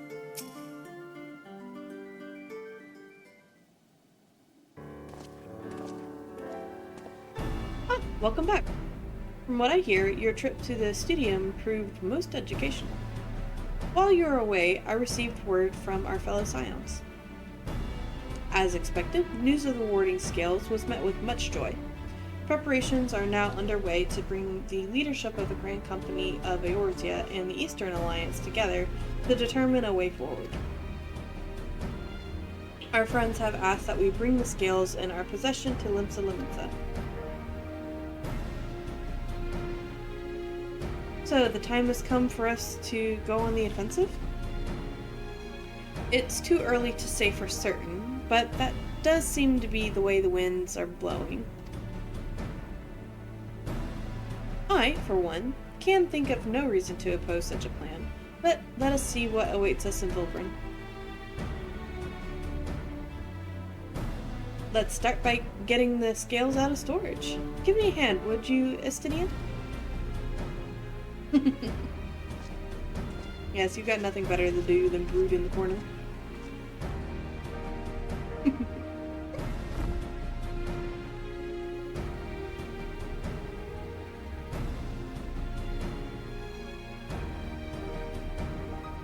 Phew! I didn't realize these crates were so heavy. I shouldn't complain though. Petra and the alchemist of the great work put their heart and souls into each and every one of these scales, so you must treat them with the utmost care. Are you not coming with us? As much as I would like to escape the Forum's watchful gaze, I have little choice but to stay behind. We're already on thin ice, and if I, in my capacity as our official representative, were found to be consorting with foreign powers, well, you can imagine how that would go. I shall remain here and do my utmost to avoid ruffling any more feathers as I await word from Master Matoya and our other allies. With luck, we'll soon have good news of our own to share. The tide is about to turn. I can feel it. Limsa Lemonsa!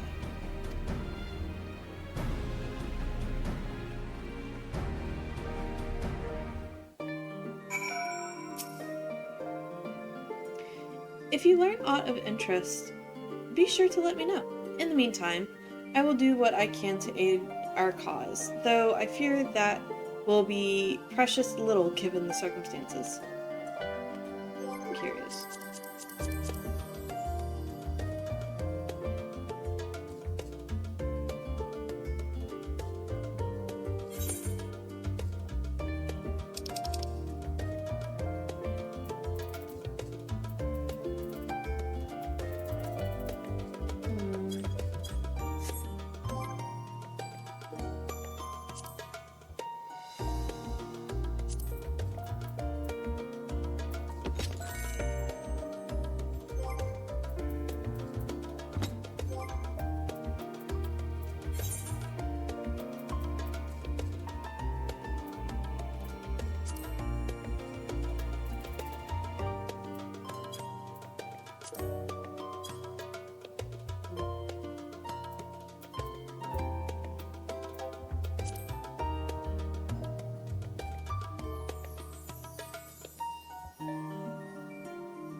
Black and white are such common colors.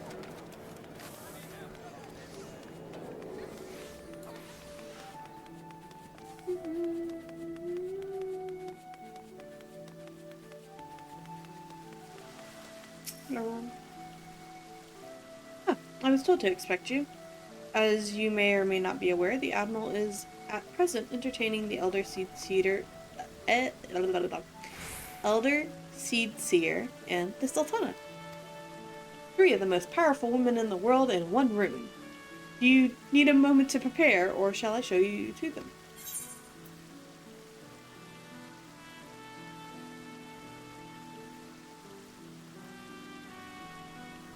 That's right, isn't it? all three of the original city-states are ruled by women. Oh yeah. Of course, Ul'dah's a little different.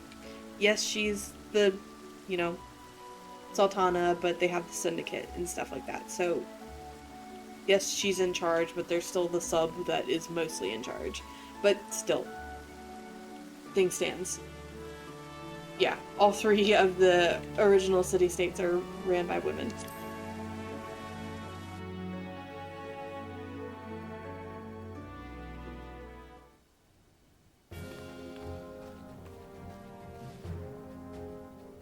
My apologies for calling you away from Charlian at such short notice. Not at all. On the contrary, we are honored and grateful, and pleasantly surprised to be joined by such esteemed company. It was only right that this discussion be conducted in person. We are locked in a war of attrition. Our forces struggle to contain the threat posed by the towers, and it is only a matter of time before we are overwhelmed. Victory will only be claimed through decisive action, and we have taken the initiative to set the wheels in motion. It is reassuring to learn that all is in accord.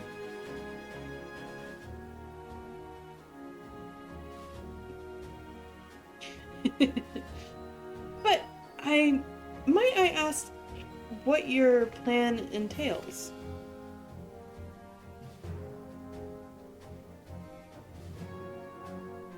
It hinges entirely on the warding scales and our ability to utilize their potential to the fullest. During your time in Charlian, the ally nations have been engaged on separate fronts with no end in sight. To make matters worse, a surge of abductions of kobolds, sahagins, Ixal, and Ananta have given rise to an increased number of primals as well. But your triumph in Razat Han has given us cause to hope once more. The time has come to free ourselves of this menace. And it is you, the Scions of the Seventh Dawn, who have shown us the way. While the bulk of our forces will continue to hold the Talafaroi at bay, we will dispatch our finest to strike at the enemy's heart, Garlemald. These brave few will be the Isambard contingent.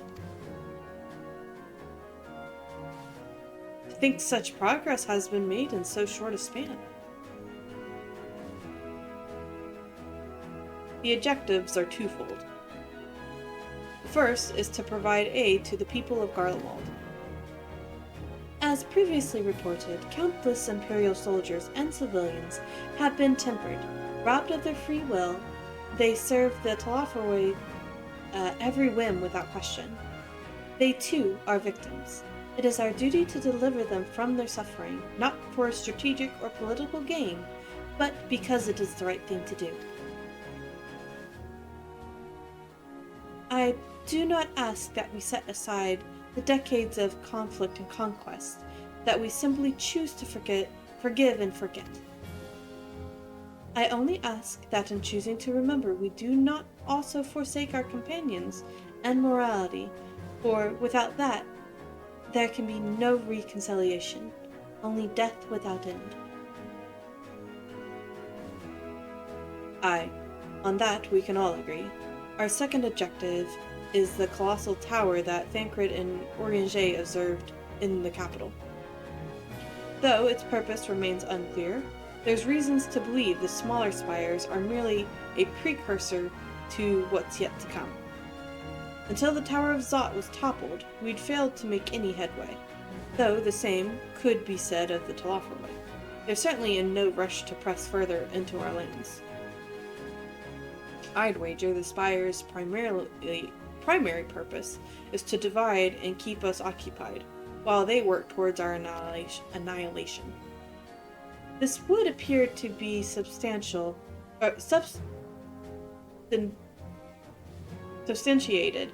by Yshtola's analysis of the Tower's influence on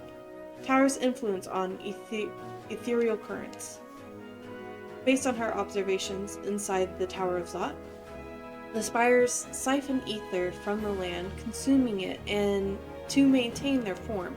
However, they draw forth from far more than is required for this task alone.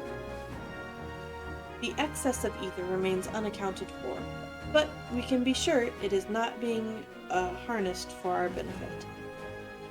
It wouldn't surprise me in the least if it had been directed to the larger spire in the capital. There is a logic in that. Regardless, once we have uncovered the truth, we'll bring their schemes crashing down, along with their infernal towers. That's all well and good. But what would you have us do? I assume it's more than handing over the scales and being on our way. We want you and your scales to join the Isilbar contingent. Consider it an official request from both the Grand Company of Eorzea and the Eastern Alliance. Do you accept? Everyone looking at me. Perhaps you should be the one to answer that. For honor and glory! For the people of Garlemald!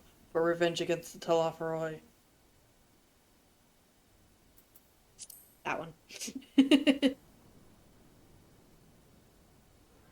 Couldn't have put it better myself. Ishola, Thancred, and Urianger have already pledged their support and are on their way to meet the rest of the contingent. They were positive you would come to the same decision as they did. Luckily for all involved, their prediction was correct.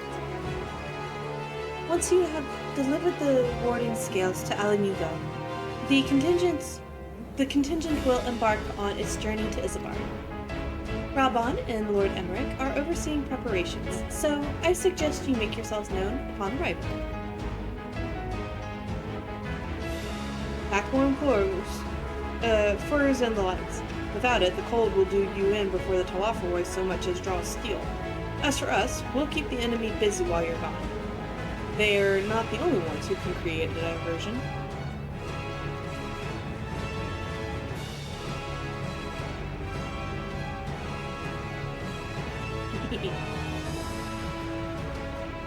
Now go. Safe in the knowledge, Eorzea will be as you left it, or better, upon your return. Yee!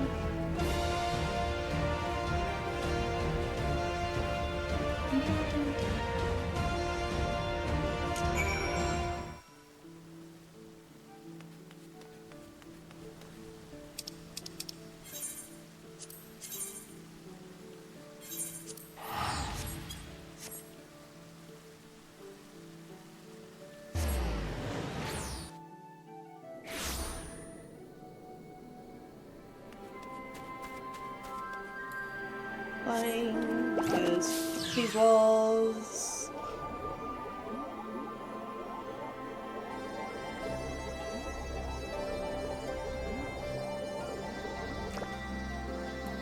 Hello, everyone. Why am I so soft? Oh no.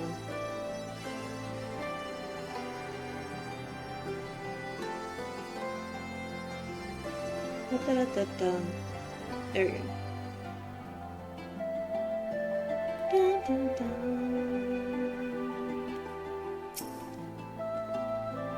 You know, I'm quite looking forward to seeing who's been selected for the Isilbar contingent. I have a few people in mind. Care to make a friendly wager? Well, I mean, I already know who's going to be part of it, so I feel like that might be a bit unfair. I'll admit, this is all rather daunting, though not quite in the way I was expecting. We'll be standing shoulder to shoulder with our alliance friend, Finus. The best of the best, the Warrior of Light, and, well, me. It's silly, I know. Perhaps this is my way of distracting myself from the part I should be worried about, marching into Garlemald.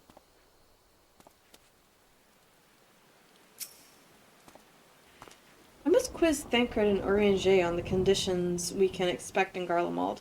I know it's cold, but how cold? Will I need to keep my ears covered? They can be a bit sensitive at times. If Emmerich asks after me, say I'm getting on fine and leave it at that. Don't you dare breathe a word about the court. Oh, about how you spent way too much on it? Hey, he's getting on fine. Also, you will not believe what this dumbass spent on that accord. Ah, fancy meeting you here. I trust our mutual friend is settling into life as a scion. Collaboration never was his forte. The moment the fighting ended, off he'd go, like a gale cat swept in a strong breeze. But rest assured, he will always be there when you need him. Probably. Yeah, that's a good high probably.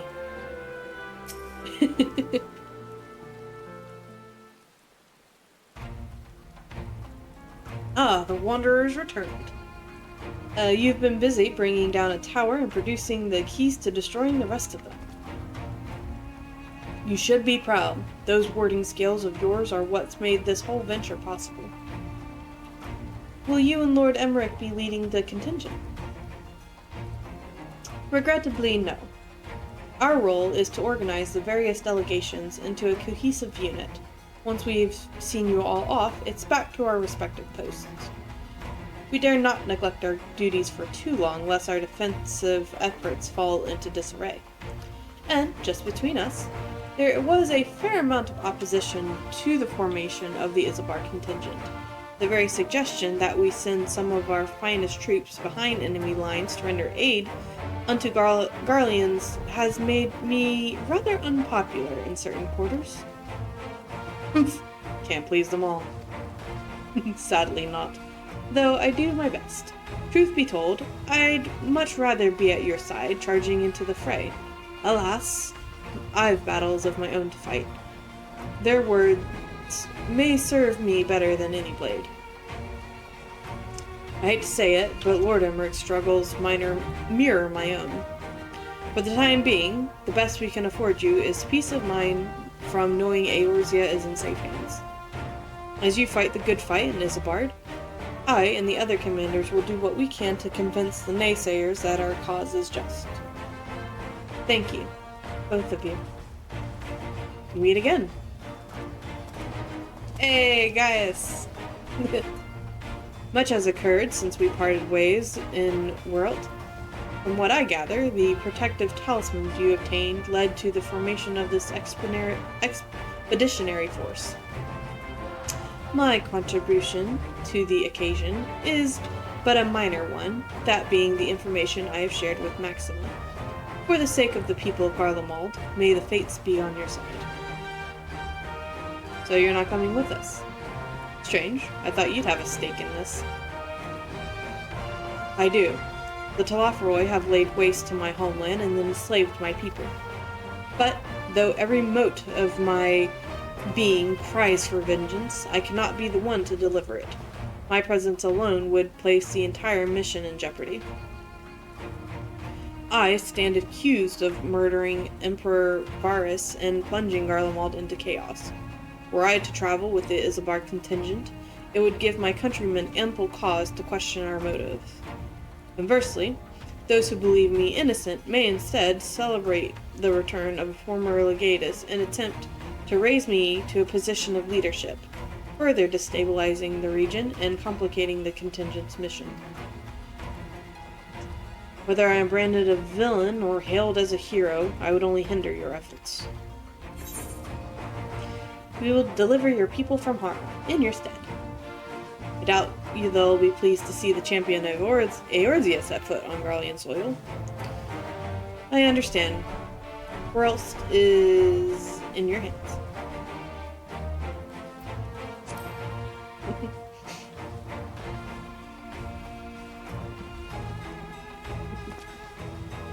A fair point, but so long as you refrain from announcing your arrival to all and sundry, the average person should have no inkling as to your identity.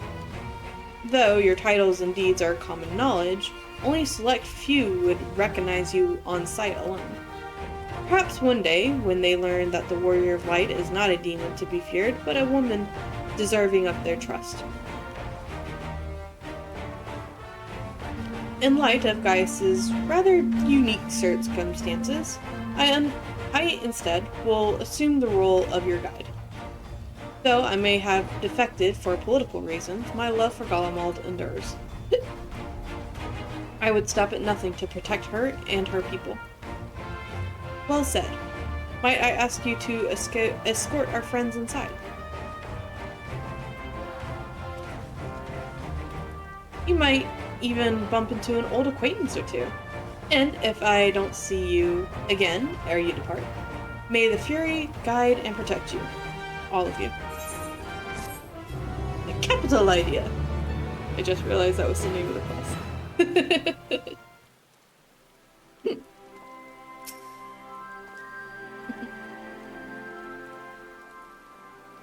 Once we've seen to the contingents on its way, I will return to my duties here in Alamigo. As many of our most capable will be traveling with you to Garlemald, we who remain will have to fight that much harder to make up the difference. But let no man say I did not welcome the challenge. Aye, this old bull isn't ready to hang up its horns yet. I neglected to mention earlier that we received a report from our troops that may be of interest to you. While engaged in a lunar primal, a great worm swooped down from the sky above and came to their aid. This worm, as described, was a spitting image of Tiamat. It would seem she too continues to wage war against the Talafaroi. Oh, I think I forgot about that. That's cool. I'm glad she's still fighting the fight. Like Gaius, I too stand accused of Varus's murder, though I'm rather less recognizable on sight. Still, it's something to bear in mind once we reach Garlemald. That's true. So that's Gaius Belzar. The war he must have seen. Many of his own making, I do not doubt. Oh yeah, you haven't met him yet, huh? With the knowledge that our allies will hold the line in our absence, we may devote our attention to the Isilbarian front. I suppose it's easy for some people to forget that there are civilians in Garlemald too, when the only Imperials they've ever known are soldiers. Regardless of how many my countrymen receive you, the cold will not treat you kindly. Underestimate it at your peril. I.e., do not underestimate the cold. Sorry. The other members of the Isilbar contingent are gathered in the royal palace. I shall inform them of your arrival. So please make your way inside as soon as you are ready. And inside we go.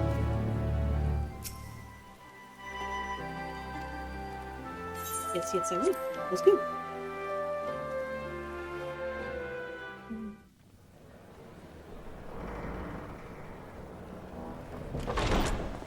By the 12. Friends! Oh, many.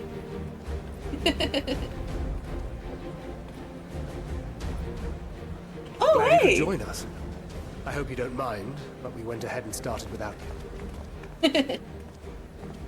As you can imagine, our traveling companions were eager to become acquainted. 'Tis a rare thing indeed to see such a diverse and talented group of individuals assembled for a single purpose. Alright, who wants to play the game of pick out the different people from all the different class quests? We fight not only for the sake of Eorzea, but for the entire world, including the people of Garlemald. Much rides on the efforts of the Isilbard contingent. Alright, so we have the two people from the Bard questline, Sigbard. The little guy is the Marauder from the Scholars questline. The big guy, I think, is actually from the Marauders questline. Of course, we have the Elder Seedseer's little brother from Conjurers. Then Lys and Pippin. Woo! And then we have the Thaumaturge group. I don't recognize the little guy. Oh wait, I bet that's that's their brother, that is an alchemist. Then of course, Dragoon. Oh, he's from the Dragoon questline. And then of course we have Emelian, and the guy for machinist.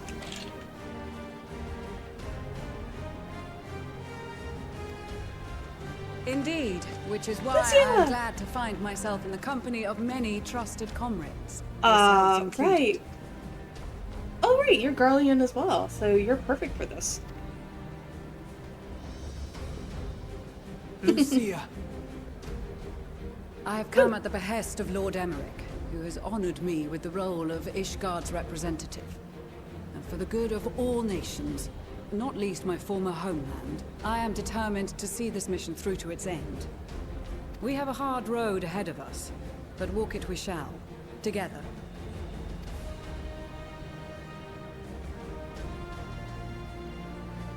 We too welcome this opportunity to work together once more. I have faith that, if there is a way to resolve this conflict, we will find it. Allow me to introduce you to the rest of our company. Everyone! If I may have your attention. Good clap with gloves.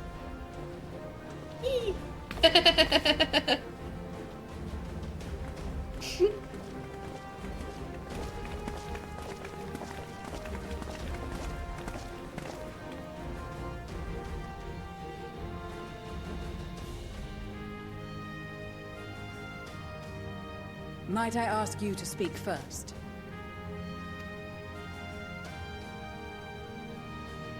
If I must. Oh, okay, they're separated by the city-states. I am Arun Senna, spokesman for the Gridanian delegation. Here on behalf of my esteemed sister, the Elder Seedseer. We shall provide support and protection to those in need during our time in Garlemald. To that end, I am joined by healers selected by the Conjurers Guild, with the Order of the Twin Adder's Finest serving as our escort.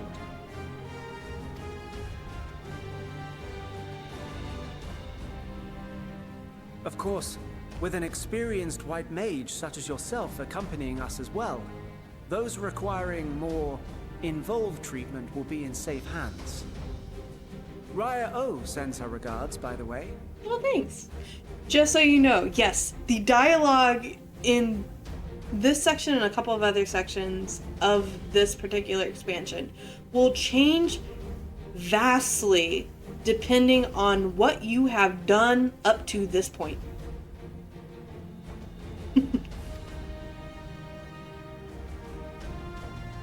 Suppose I'd better say my piece. Isaac, surprised you're here, honestly. Wait, I know you. The name's Sicard, in case you've forgotten. Truth be told, I'd rather you had forgotten. Any road, the Admiral asked Captain Hilfear to send his best, and for whatever reason, he picked me. Hey, it's good to have you. Even if you're an Of annoying course, prick. if I'd refused, I'd be the laughing stock of the bloody executioners, and my reputation's taken enough of a keyhauling as it is. But more importantly, like any pirate worth his salt, I know when you're staring down a storm, you gotta trust in the commander of your ship. So if the Admiral wants us to go to Garlemald, not for plunder and glory, but a promise of peace in our time, then that's what we'll do.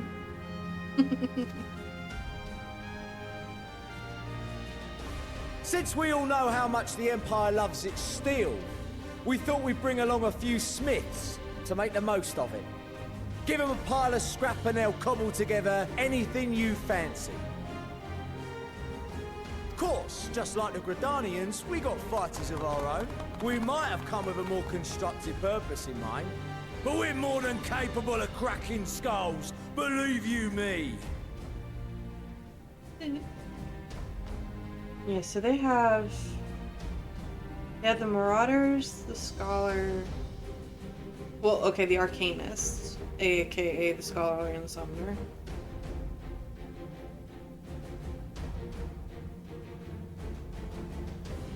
And the Rogues. Which, you know, kind of fair that they don't have any representative for the Rogues. They don't have a representative from the Arcanist Guild. But I guess the Scholar is close enough. Well, you're certainly raring to go. But then again, so are we. The most dependable warriors of Uldar and Alamigo have assembled at the Sultana and General Aldin's behest.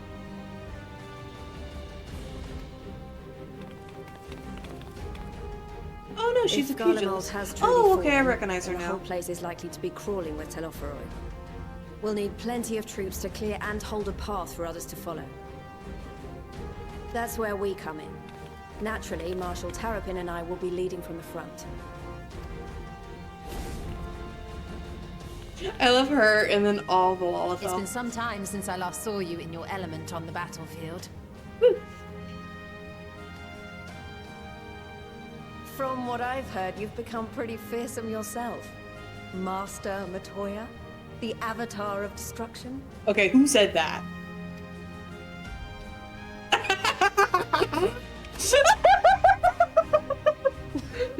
Never mind, I figured out who said that. With comrades like these, I know we'll succeed, no matter what awaits us. Fucking Ariaje with the frickin' cards. I didn't say shit. Like, yeah, right, you son of a bitch. I love how everyone keeps And then we saying might shit finally get a behind chance her to enjoy back. a good long rest. And then they keep getting called But out until for then, it. let's give it our all.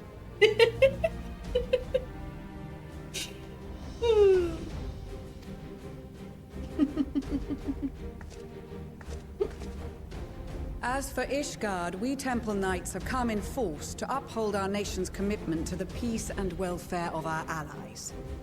The bitter cold of Garlemald is a formidable enemy in of itself. Our experience fighting in ice and snow will prove invaluable in the days ahead. Accordingly, I have been designated commander of the Ilzabard contingent. I will do all in my power to provide you with the leadership and guidance you require. The four high houses, House Hylinart foremost among them, have arranged for a host of machinists to join us on our mission. Of course. Their knowledge of Imperial Magitech is sure to be a great boon. They will address any problems of a technical nature, together with the smiths of Limpsa Lomitsa. There is another awaiting introduction. Emeliane. Lord Amonelane? I don't care that I said his name wrong. Ah, yes. Emanelaine de Forton, at your service. Though, lest there be any misunderstanding, I should stress that I've not become a fearsome warrior while you were away. Rather, far from it, actually. My brother, in his infinite wisdom, decided this would be an excellent chance to make something of myself. Oh, and fight for world peace and all that. But, should the opportunity arise for a spot of ballroom dancing, I will be your twinkle-toed gentleman of light. Goddamn, this piece of shit. You're so annoying. May your graceful prancing lead the way to victory.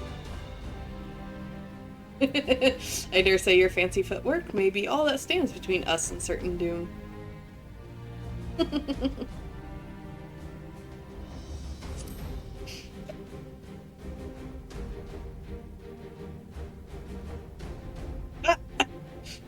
Huzzah! I cannot wait to regale Honoroa with my tales of daring do. Right, oh, he's not here. Good. I believe that concludes introductions for the Grand Company of Eorzea. Our allies from the Eastern Alliance were due to arrive some time ago, but it would appear they have been delayed. Aww. Would that be the shinobi of Doma? Actually, they've been tasked with relaying messages back and forth between the various eastern nations. According to Lord Hien, however, an equally capable company of warriors has been sent in their stead. Out of my way, you preening fool! Yeah, I had a feeling.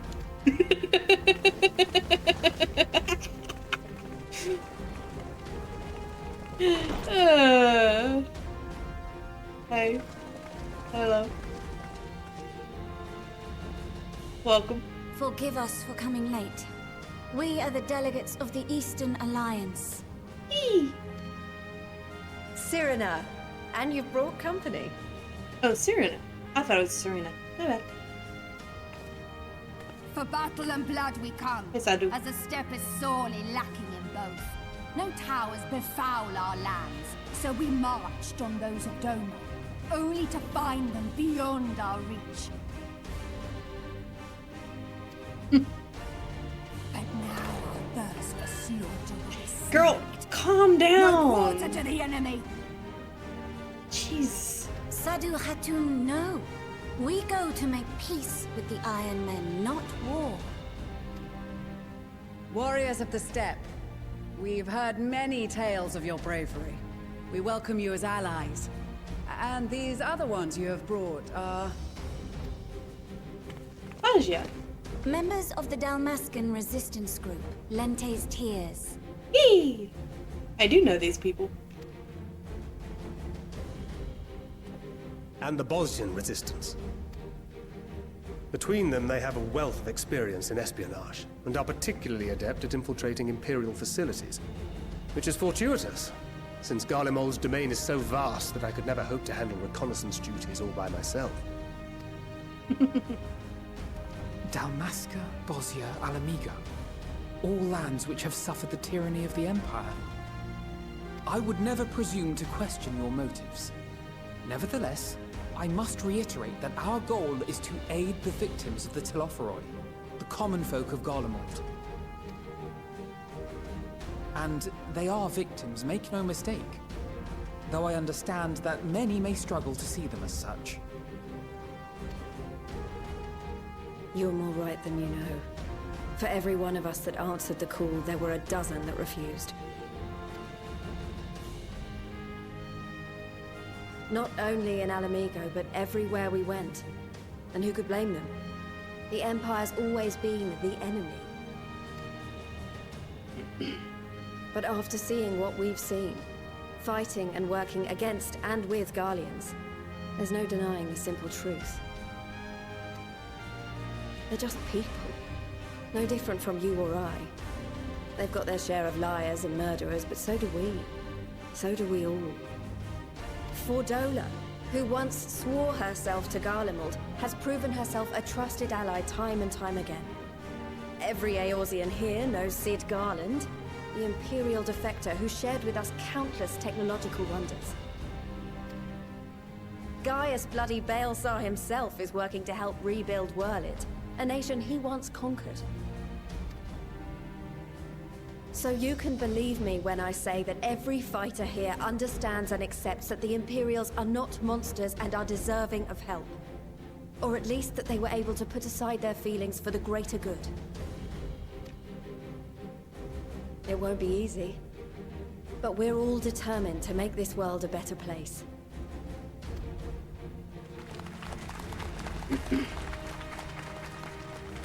What lingering concerns I may have had were clearly unwarranted. I agree with everything you said wholeheartedly.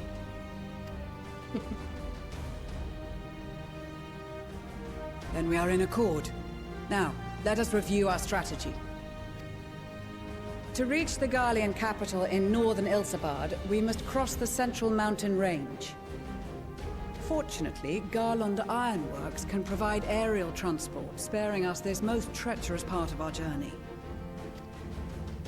However, attempting to fly any closer to Garlemald would attract the attention of the Telophoroi. As they appear to have seized control of the majority of the Imperial military, we must assume that includes its fleet. In addition, Garlemald possesses devices that can interfere with airship navigational systems, further discouraging an airborne approach. Given the circumstances, the closest we dare deploy our contingent is an area between the range and the capital, the Magna Glaciers. From there, we must travel the rest of the way on foot. We will also need to bring the airships with us to ensure we can withdraw with haste. Although much of the terrain will be blanketed in snow, we should be able to make use of local roads and shipping facilities. The vast ice field will afford us an unobstructed view of the surrounding area. On the other hand, it will also allow others to easily spot us, so it is imperative that we only make camp in positions where we can easily defend ourselves. And the airships, which must be kept safe at all costs. We cannot account for every possibility, so we must be prepared to think on our feet. We will be tested. Sorely tested, I expect. But for our homes and for our people, and a people not our own but in need, we will succeed. Spare no effort in your preparations. Once we depart, there is no turning back.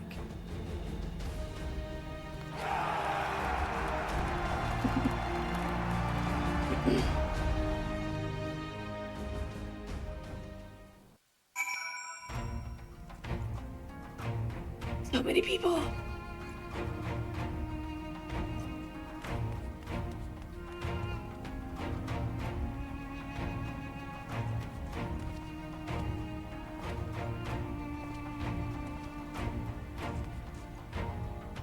Oh, wait, hey. Yeah, you're...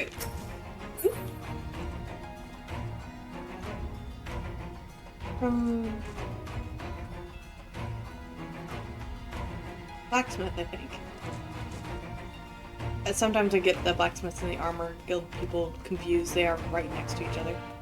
Magna! With them all, champions of the Nudem, and the Dothral. Having sent so many, I had thought to defend the steppe in their absence. And I would have done so were it not for my stepbrothers. They urged me to grant our allies the sun's might, that his radiance might deliver them unto victory. Though I must tolerate the presence of this feral dog, as first among my brothers, I could do no less than accept this challenge. My deeds will become the stuff of legends. No. I care not for the Iron Men or their troubles. It is the destiny of the weak to die in ignominy. Even so, I will do as I have agreed. I volunteered to join the band of Serena's request, and if she thinks it's a worthy cause, that is reason enough. Though we hail from different tribes, our bond has grown strong of late. She is much better company on a hunt than any of the steppes oafish men could dream to be. Wait.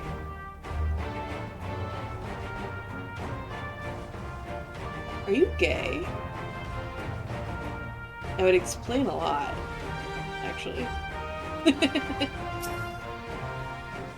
I am glad to see you well, Chris. Grandmother was worried for you. The night I agreed to come hither and join the contingent, the gods sent her a strange dream. 2 suns. One burning red, the other frozen black.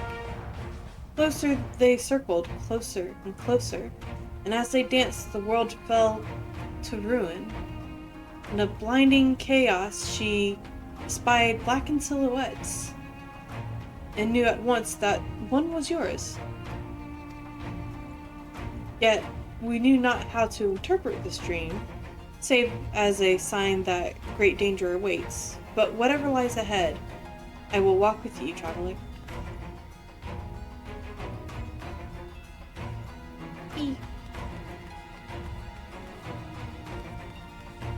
Hey! Our prowess has finally been recognized by the Order of the Twin Adders. Naturally, Gaidalatz is also here helping us. Whilst his ability as a bard is unmatched, I do worry about his judgment. However, you need not. I shall be keeping a close eye on him. I promise. I can't lie to you, Chris. I wasn't entirely for this whole thing with Sanson, when Sanson spoke to me, but If it means being your brother in arms, then who am I to pettifog? I shouldn't be so hard on him, I suppose. This bard unit is quite impressive, actually. Or really? Yes, one must give credit where credit is due. Rather uncouth for one to do otherwise, after all. So many people from so many places, I'm rather out of my element. Regardless, I am a seed seer, and I will endeavor to acquit myself accordingly. Hey! Greetings, Chris! The time has come for us Marines to show our valor upon the battlefield. All who see us will know of our name and quake before our might. To victory! Come hells or high water! Hell yeah! To victory! Until the Empire fell, the Garleans were the only ones who was allowed to impose tariffs upon the city. Weren't easy picking, but I made myself a pretty go. Since they've been so generous to me and mine, perhaps it's time I returned the favor and gave a little something back. In a good way or a bad way?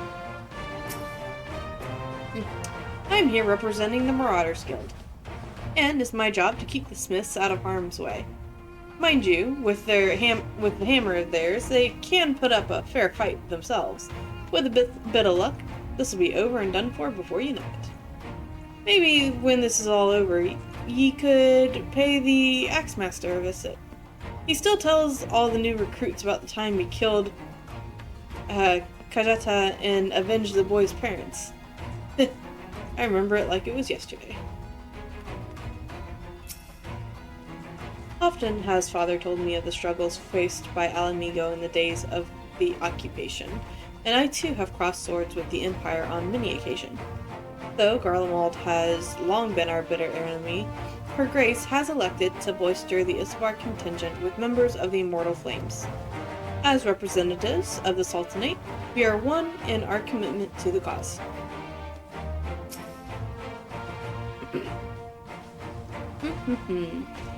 We came as quickly as we could. We would follow your example and devastate the Talafroy with the full extent of our powers. Worry not for your brothers. Lucy? We will return soon enough. Oh, they're little. Okay, yeah. It seems so long ago we were sailing across the Ruby Sea and charging about the Azim Steppe with Serena and the others. I'd say we're overdue for another adventure. It brings back memories to see so many familiar faces. We've been through so much together. Good times and not so good times. I expect Garlemald will mostly be the latter, but I'd like to believe we'll look back on these days more fondly in the years to come. But for that to happen, we'll have to make it out of this alive. Don't you die on me, eh? Hey. I'm so glad I found you. For you, a letter from Master Hammond. Let's read it together, shall we? Let's see here. I've every confidence that your fist shall bring the Talafroy to their knees, and should you espy any beautiful maidens thereabouts, perhaps sing to them my praises. Charming Master. Well, more fool me for thinking that letter would contain something actually inspiring. Let's just forget this note exists and focus on the battle ahead.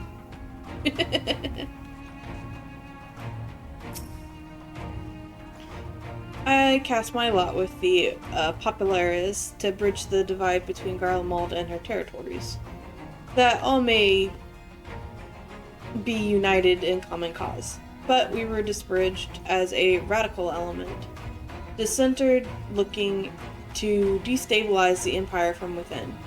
Many friends and even my parents perished in unfortunate accidents. I, too, would surely have met the same fate had I not defected. Nevertheless, I still dream of equality and peace for us all. As the world itself stands on the brinks of collapse, I hold out hope that one day that dream will become reality. Hello, sir, what you doing here? Well, if I'd known that the social occasion would turn out to be, I'd have dressed for the occasion. Still, it seems the perfect opportunity to mingle with the other guests. Should I be correct in assuming those ladies over yonder are Serena and Sadu of the steppe? Perhaps I should introduce myself, though I don't much like the look of the fellow with the enormous axe.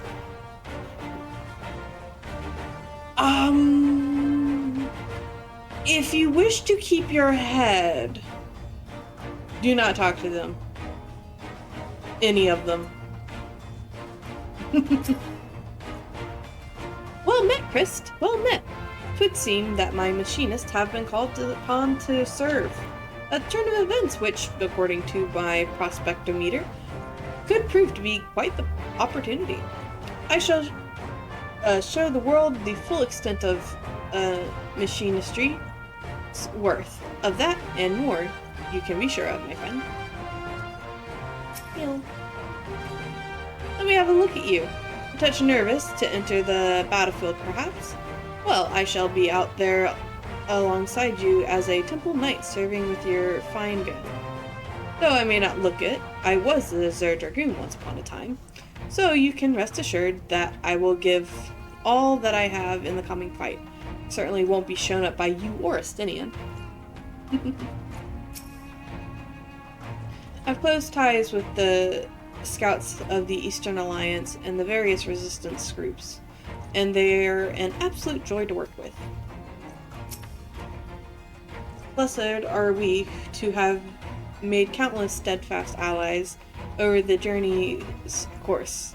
Indeed, we are joined today by many new acquaintances, who, in time, shall we come to call our comrades, and mayhap friends. I was half expecting to find the man who taught me red magic amongst our numbers, but he's nowhere to be seen. I suppose he's had his share of unpleasant experiences in the Empire, but so have we all. Perhaps there's some other reason. Well, in any case, I have a feeling I'll see him again once this is all over. I'm sure he'll be pleasantly surprised by how much my swordplay's improved since we last met. This is extraordinary. Oh, Graha. To be in such company, the finest our allies have to offer. With comrades such as these, we are bound to succeed. I'm certain of it. I did not expect to see the other former Azure Dragoon here of all places. As he well knows, I am not one for verbose greetings. We shall instead let our lances do the talking once we are on the battlefield. Then we'll see if the other has been diligent in his training. Please don't kill your former mentor. We've been part of joint military operations like this before, with far greater numbers, but for some reason, this feels very different to our previous experiences. Despite having shared a little more than introductions, this is already a palpable sense of camaraderie.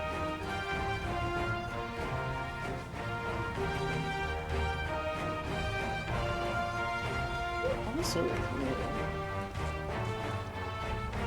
what are the... What do they...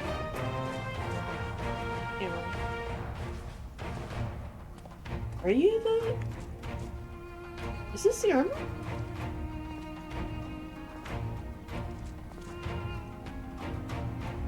The armor wore something different.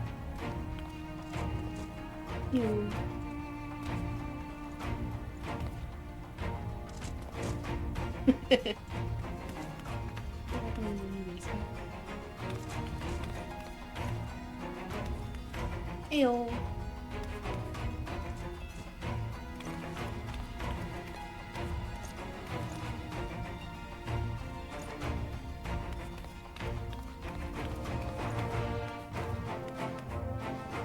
Shift contingents.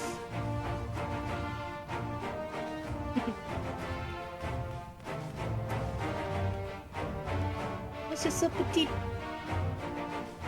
Scary. I don't think I've talked to Lucia yet. I've led troops into battle many a time, but never a unit with such a diverse range of talents. While I've been brief on their capabilities, I expect you could provide additional insight into their strengths and weaknesses. I'd appreciate any advice you may have. Yes, I know almost everyone in here. Besides the delegates assembled here, the Malja and several other tribes offered to send troops of their own. Unfortunately, due to their physiology, many would struggle simply to survive in the harsh climate of Isselbard.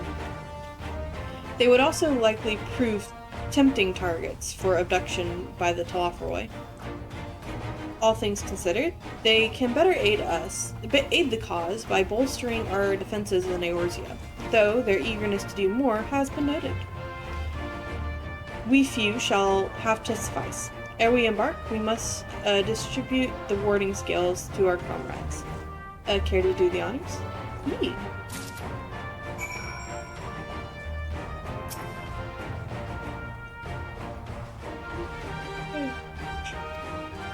Every time I have a bone to lick. Anchored Urianze, run.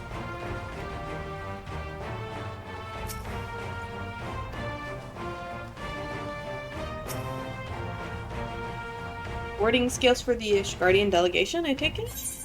Yes, here you go. Many things. These talismans may prove to be the deciding factor in the battles to come. I find myself conflicted by this foray to Garlemald, sent by the Empire to infiltrate Ishgard, only to throw in my lot with those whose secrets I was supposed to be stealing. And now, I lead a mission to save the countrymen I betrayed. But that is doubtless why I was chosen by Lord Emmerich. He would have me put my extensive knowledge and former ties to good use. I will not disappoint him. For the future of Ishgard, Garlemald, and the world at large, I will lead us to victory.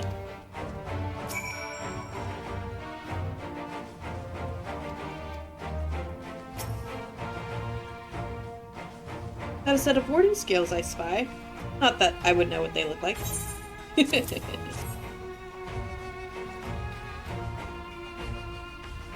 Wow, look at these! Even a layman like me can tell they're bursting with ether. All the better to fend off the tempering waves? Is that the right term? Anyway, these will give us one less thing to worry about, which just leaves the other mountain of whatever else is waiting for us in Garlemald. Only one way to find out, eh? And nervous or not, I'd march through all 7 hells if it gave me a chance to put Xenos back in the grave where he belongs.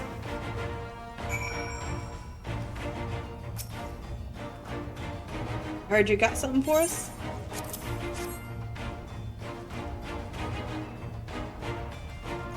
Ah, them scales everyone's been talking about.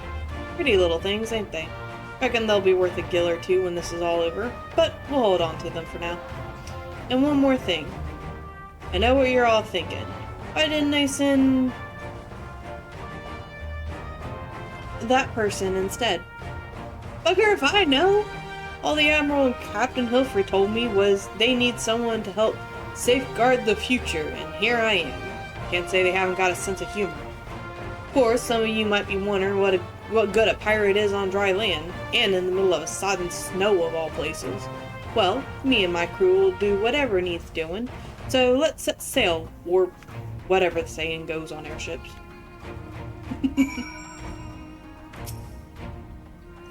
Yes? Yeah.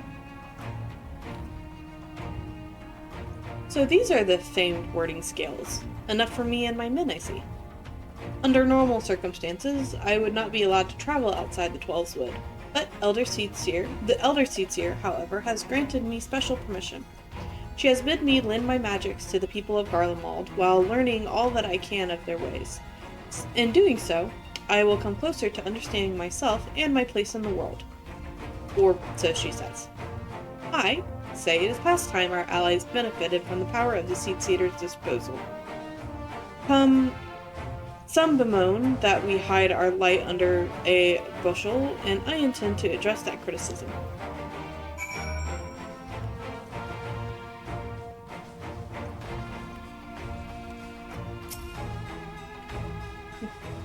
We heard it would be cold in Garlemald, so we came prepared.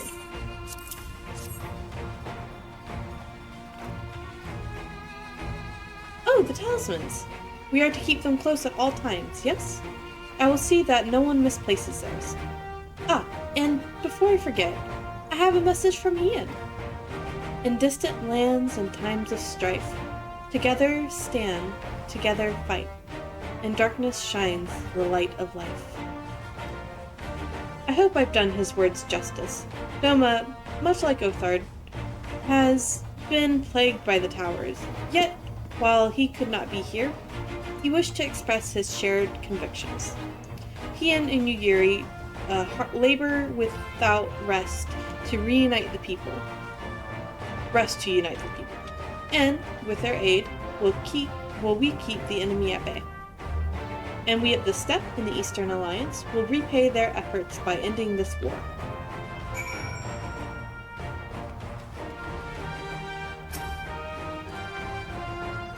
You have a warding scale for me too.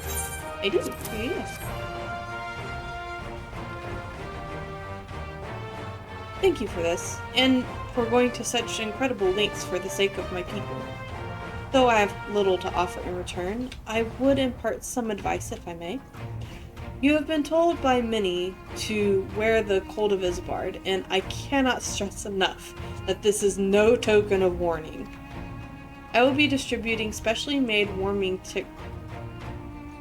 tinctures, courtesy of the Alchemist Guild, but understand that they are no substitute for proper protection. I leave the provisioning of said protections to your discretion. Now, let us proceed to the Alamegan quarters. While you make your final preparations, I will have pilots ready the airships.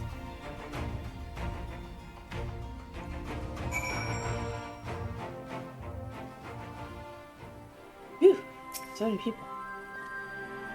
Since my revival, I've been lax in expanding my limited wardrobe. I think we have time for a quick trip back to Old Charlian. I recall a rather fetching coat. Preparations? Got my armor and my lance. What more could I need? You say that, but... I have something of a constant refrain that we require warmer clothing. My present garb may be lacking, fur collar notwithstanding.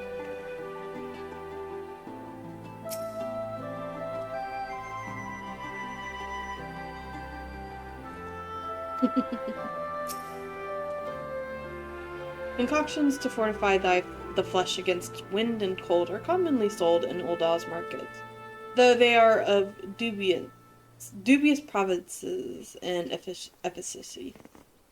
It is said, however, that in recent days the Alchemist Guild hath produced a tincture capable of such a feat. Perhaps the achievement of their Thavnarian counterparts did spur them into action, that they not be put to shame. Maybe. This coat is quite warm, but I have something rather thicker for occasions like these.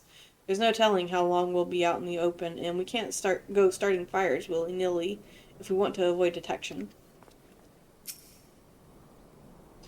If you have anything you still need to take care of, you better do it now. Nah, I'm good.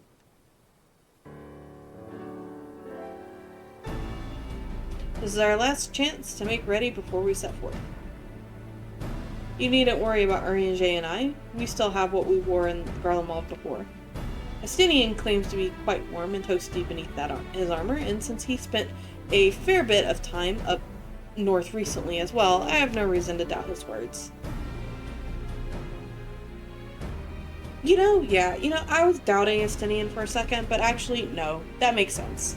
Estinian was literally born in the frickin' cold. And even though Garlemald is colder, he definitely has a bit of a higher tolerance than some of the rest of us. Most of the others will be borrowing Grand Company stock. The rest of you could do likewise, I suppose, provided you are not overly concerned with style. Not to put too fine a point on it, but I wouldn't be seen dead in one of those ridiculous overcoats. Only had time to find something to my liking. Hark! Is that the cry of scions in need of a tailor I hear? Who is this? Tesaru! Ew! Where'd you come from? That's my question. How? How did you get here? What are you doing here? I have my ways. Oh, yes, indeed. You thought I could sneak off to Isambard without... Oh, you thought you could sneak off to Isambard without telling me? Ha! Nothing escapes my notice. Aww. Now, you will wear these garments I made for you, whether you like it or not. Thank you, Tataru. You never cease to amaze. But why do you need a new outfit as well? Wait, are you coming with us? What? No, of course not, silly. It's all in the name of fashion. Rather, the pursuit of the highest quality fashion. Besides, how can I expect others to wear my creations if I've never worn them myself?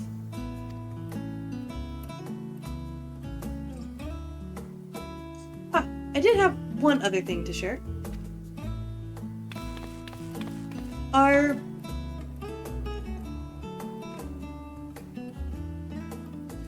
those two names have finally returned from assignments in faraway lands.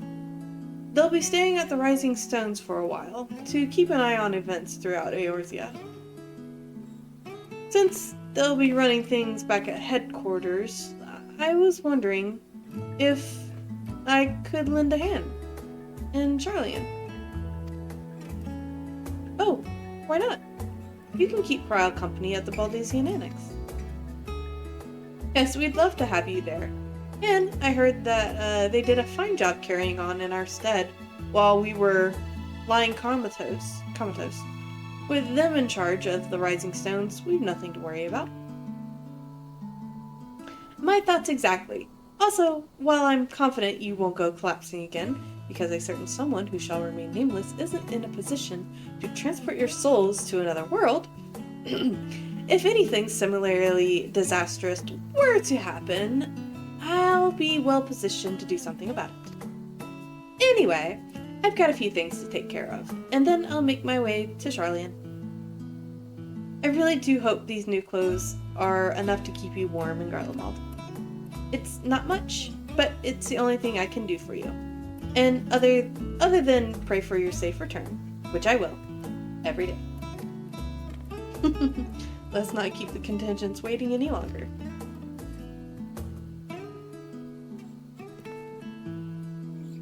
Here are your winter woolies, handcrafted by yours truly.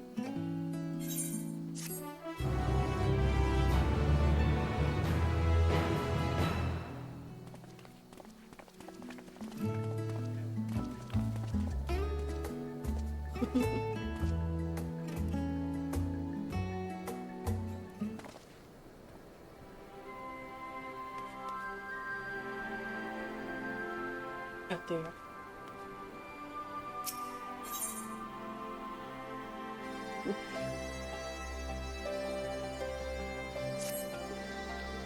I'm told the airship pilot has been sent to meet you. Ah, there he is. Alright, this is where we go our separate ways. You be careful, won't you? I modeled your clothing on what Alphino and I wore when we journeyed from Lord Harshafont's falling snows to Ishgard for the first time. In those days, I barely knew one end of a sewing needle from the other, and as you've always had very individual tastes, I let you pick your own outfits. I'd like to think my skills have improved since then, but do you know what's more important than skill? Heart and soul. There's plenty to be found in each and every one of my works. I don't think I have. I do. Okay. Debate. Do I do this or not tonight? getting kind of tired. I don't know if I'm ready for an instance. Oh, she did outwardly threaten Grandma. It's like, you son of a bitch.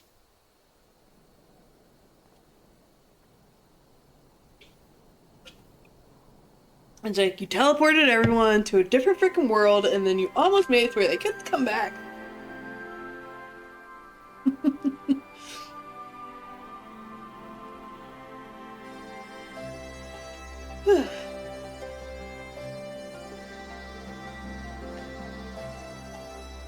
So, your opinion. Do the instance, or call it and do the instance next time?